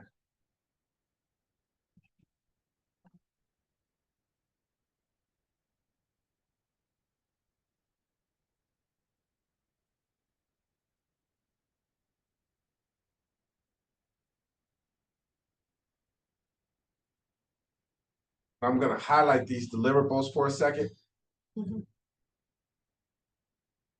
And then I'm gonna ask it, provide a more detailed approach as to how our team will execute each of the following,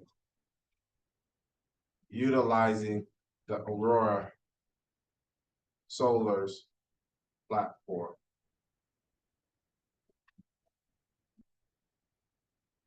So now I'm rewriting my section 2 to make sure that I'm touching on all of the areas, and they're giving me 2 responses here, which is important.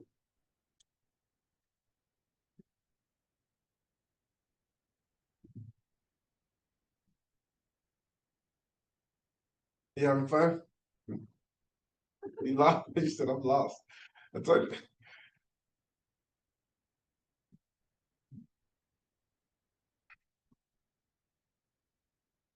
Like, literally, you see how that happened? And now you see the full alignment is there, right? Now I got a whole, now they see how I'm actually using my whole thing. And now I can take this and I read over it. When I call my pricing, when I call my vendor, when I get a pricing from them, I'm now gonna say, this is really what I need you to be focusing on right here. Can you do all these things? And this is what I want. I'm gonna say, and using it, I may need to change some things, but I'm gonna make sure that I'm being very specific in terms of to the extent that I'm working with a vendor who doesn't know my area. Okay. And so they're gonna give me a pricing list, but I'm gonna mark that pricing list up. But I'm always gonna make sure that their scope of their alignment of work follows what I've already outlined. And now let me see. Let's see where I want to go. I like that gave me. I prefer this response.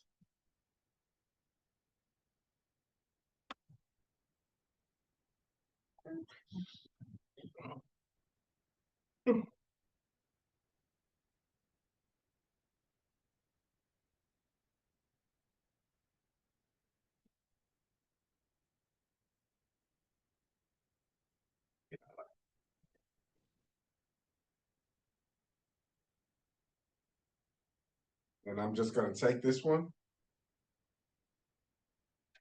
And I'm just gonna replace it. Under my section 2.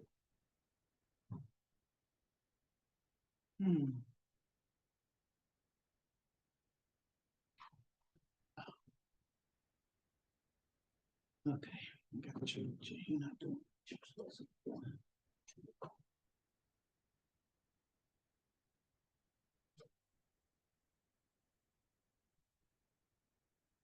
You see, all of a sudden, this page is about to get this proposal is gonna get that much longer. Okay.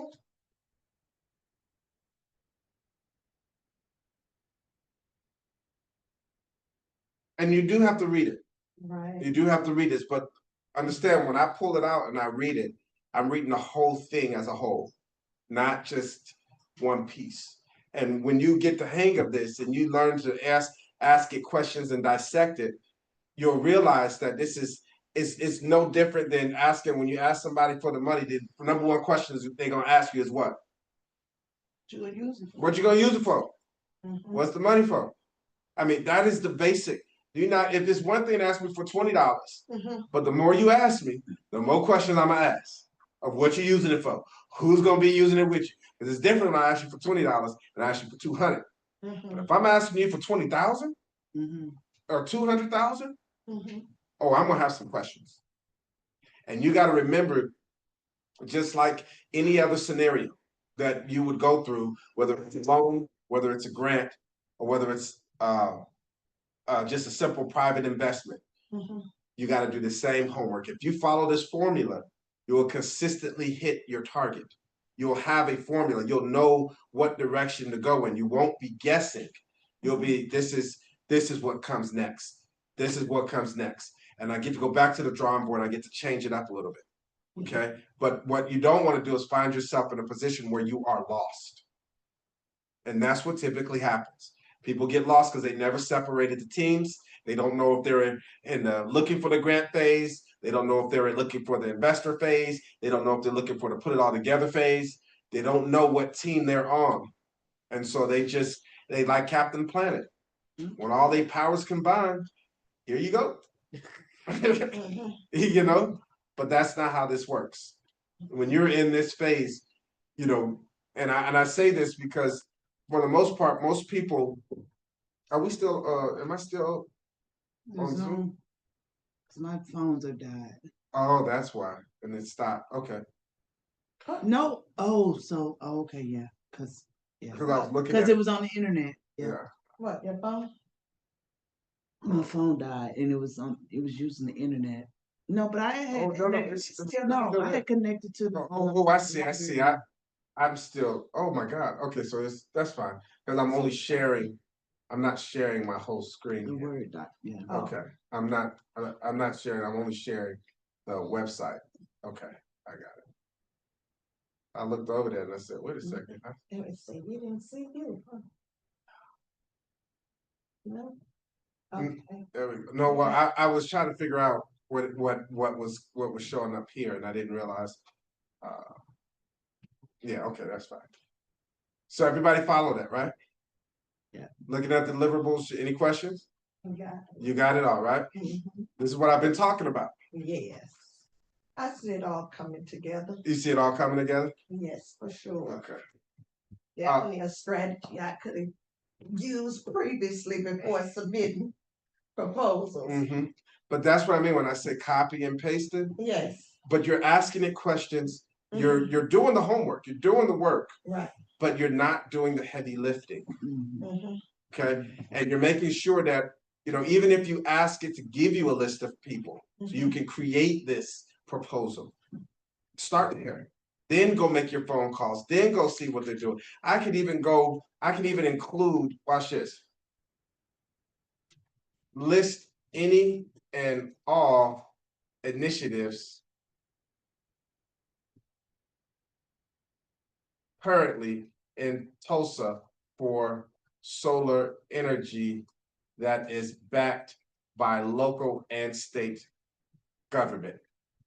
Include any additional incentives or websites to give websites as well.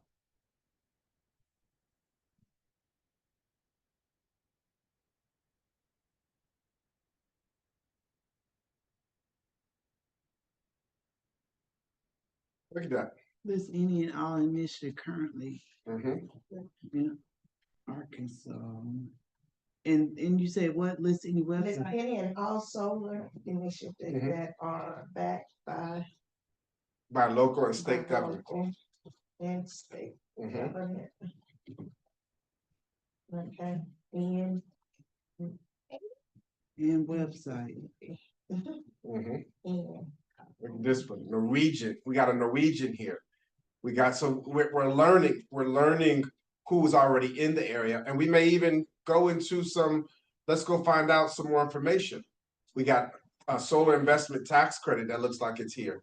We've got a municipal power program that offers that. Okay, that's good. okay. That's open. Well, I don't see anything for Tulsa.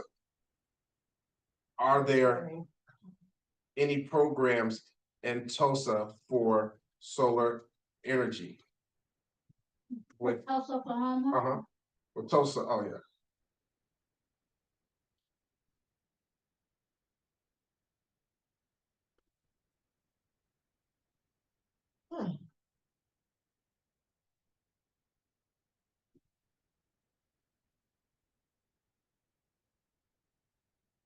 Here we go. I found one. PSO. Oh, and then of course Oklahoma State Energy Initiatives. Same one they had before. You got PACE here. That's a good one. Property Assessed Clean Energy. So here, you got a few of them. You got a few of them here. Mhm, You got a few of them here, but not many. mhm. Not many at all. So when we're talking about getting ourselves into a place where we are powering and we're protecting our own grid, I'm literally convinced at this point that if if if we focused our efforts, and I'm not talking about invested in some cryptocurrency or stock bond option. No, I'm talking about really finding out how to create kilowatts for ourselves and reduce that cost and then create our own I'm ending this with a transportation system in the end because I know how important and how much money we contribute to that industry. We would pull the actual ability to fund and actually open up our own transportation line. I think one of the questions that one of the most important key things about the tour I went on yesterday was the bus line and how it was owned. Roberta, you told me that the bus line that was owned by African American male that he ended up selling to the city. Yes. Right? Exactly. You know, imagine that those buses were electric. Yeah, they're moving to electric buses. Yeah, yeah. And so, I mean, we have some electric buses Mhm. now. so any questions for me so far? Did I fry your brains enough yet? Well, it's on the burner. And you know I what? fried Yeah. it. And one thing in this, we haven't put our own personal passion in this Not even yet. in this proposal at all. Mhm. Mm-mm. You know, We were just making sure we had the raw facts down. yeah. Yeah, because but the beauty of it is that once you start really putting in your passion, Mhm. that's that's the icing on the cake. That should be our letter of a transmittal. That's the part we say why this is so important. It's the jobs it's going to create, the the money it's going to make for long term future. I mean, that's really where you put it in, and I probably will be putting some of that in the one that I write over because I got to do one of these for uh, Texas, for Melbourne, Texas. But I would rather stay on the finance side of this project because I want I want our people not to get, uh, uh, yes, put into those positions where we're uh, we're investing in something that we have no exit strategy for. Mhm. Okay, that's predatory to me, and it's something that no matter how we look at it, it's going to be problematic if we go down that route even more.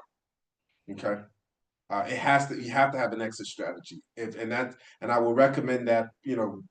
I'm saying that from this particular position, knowing that some folks are going to try this and they're just going to get the loan part done. They won't try to go for the grant. They won't get an exit strategy. They'll say, "Oh, I can make a little money, whatever." Or then some people just say, "I'm going to go for the grant. I'm not going to touch the loan. I don't care about it, Nate. I ain't going to do that." But they won't. They'll run into issues. And one of those issues is that they're going to run into is that they don't have any startup capital because grants are not startup capital. They will give you some. I mean, yeah, you can find grants for startup capital, but the reality is when you are in this particular industry and where we're going, you got to look at this like buying a house, an investment property. You got to look at it just like that. And it takes if you got to fix her up, or it's going to take you about 6-9 months, maybe, unless you're really good. You can do it in 90 days, and you got a whole team behind you. But it's going to take you some time to get a return of investment. And so, if our people start thinking about becoming independent power producers, IPP, and you can go look that up. That's a real phrase on Wall Street. That is going to change the trajectory of what's happening. I mean, we will put out we will disrupt a lot of businesses because they depend on industries, not businesses. I'm sorry, industries. You need to come to our next. Yeah, I was just talking about transportation, and that gets back to what Roberta said about a black person owning a bus company. Most of the time, they just take stuff from you. So there has to be in addition to an exit strategy, it has to be something else, like, I know someone who lives in Texas, or I don't know, lives in Texas, but he wants to do he wanted to do a, you call it, where you have the cars running overhead. Not like they have in New York, but, like, kind of like that, L, like an L. Oh, For Texas, for Tulsa, for Tulsa, but there's no way they're gonna go for that, because that's gonna affect their electricity. I mean, their gas things.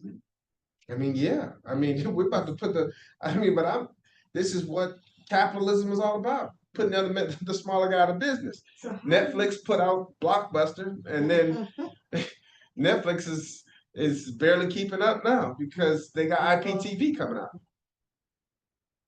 They're gonna put out Xfinity and Verizon. Cable is who watches cable anymore? They got YouTube TV. Well, some people's gonna get back to cable. Some people are still, I think Cox says it because the word's coming about the dangers of the radiation that cable doesn't have. Wonder who's putting that word out. Wonder who's putting that word out. I mean, I wouldn't be surprised. I mean, the radiation is horrendous when it comes to just our cell phones and everything. It's causing a lot of problems. cancer. And yeah, and anything is cancer. And the parents are getting conscious about it on it. You know, like I was a little girl the other day. She had the computer down here, like right here on her stomach, and you can feel the stuff coming out of the bottom of the cell phone. You know, and then they showed an African guy, because in Africa, there are a lot of cities, they're on top of this stuff, because they're creating things, as you know, that's going to disrupt what America's doing, and that's why Trump, this guy who has the most control of the Africans, that's the only one he invited to his inauguration. Ibrahim Traore, and he declined it. And he was mad with him, but he's still trying to, you know, it's like you were saying, he was trying to get that legacy piece away. He want them raw materials. He want that. They want that critical minerals. Can't survive without it. Mm-hmm. So they're, you know, so now they're beginning. Russia, China, America, Europe, they're competing for Africa in different kinds of ways. Some who are dangerous. Any other questions for me, y'all? We did it. So do we do the archives thing? Which one? Archives, do we do that? When you say archive, what do you mean? I don't know if ChatGPT has it's an option, archives or delete. No, keep it archived. You want to keep it, yeah. And I make sure it's on. Make sure you save everything on. Make sure you turn on that button. If it's not on, turn it on. Where you say that? Let me. Yeah. Yeah, because I'm glad we're talking about that. Hold on, let me see here. Oh, I don't want to archive it. It should always be there, but there is. That's what I'm looking for.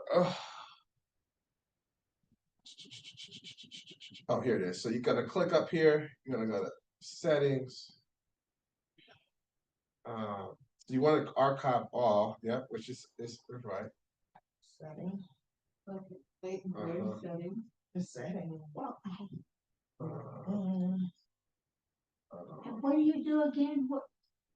So I'd like to say what pieces I got. Oh, here, reference saved memories. Yep. where Make sure that custom instructions. you So went you to- come up here to this, click on that. You go to your cut. You go to your. That's not on my screen. It should be at the top right. Where? That's not what I see. Let's see. I don't see it. Okay. You see it? Settings. So my screen is like, I don't know what I did. It's all moved over here. What do you do? Save all? Yes. Hi, were you all originally booked in the Greenwood room? Is that correct? Yes. Okay, the group that is booked here in the computer lab is here to set up for their program, so. We're done. We're done, okay, yeah, if you guys wouldn't mind vacating so they can We're get just trying to save and Yeah, I'm move on. saving everything now. Absolutely, do you need any help saving anything? No, we're all good. Okay, We'll be perfect. done in a few minutes. Absolutely, thank you guys so much.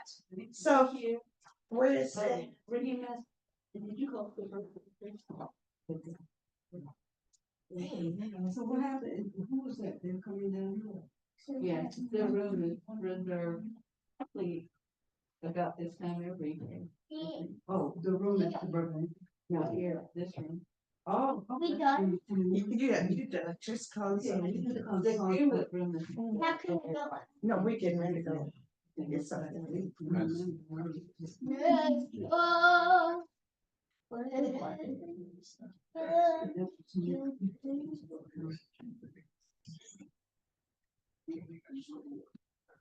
I don't see save still. Yeah. I see. But it's all the same. Lock down now. Uh-huh. You just log out, everybody just log out. So, Okay. But most of it should be saved already, but if not, you can Where? just archive it. Archive it. It says manage, Uh-huh. archive. You have none. Okay, So I could archive, I don't know. That's what mine said too. okay, let me just go, go. Oh, here it is. Then. Mm. My thing was kind of- Save. So do you do another session at 4:30 or what? I'm gonna wrap it up here in a few minutes, so we're gonna probably get some lunch and then No, I think I did the wrong thing. But I did archive it. I don't know. that means it's in your archives. Okay. Yeah. So good, I can just go. Mhm. Straight to the food there. This is so important.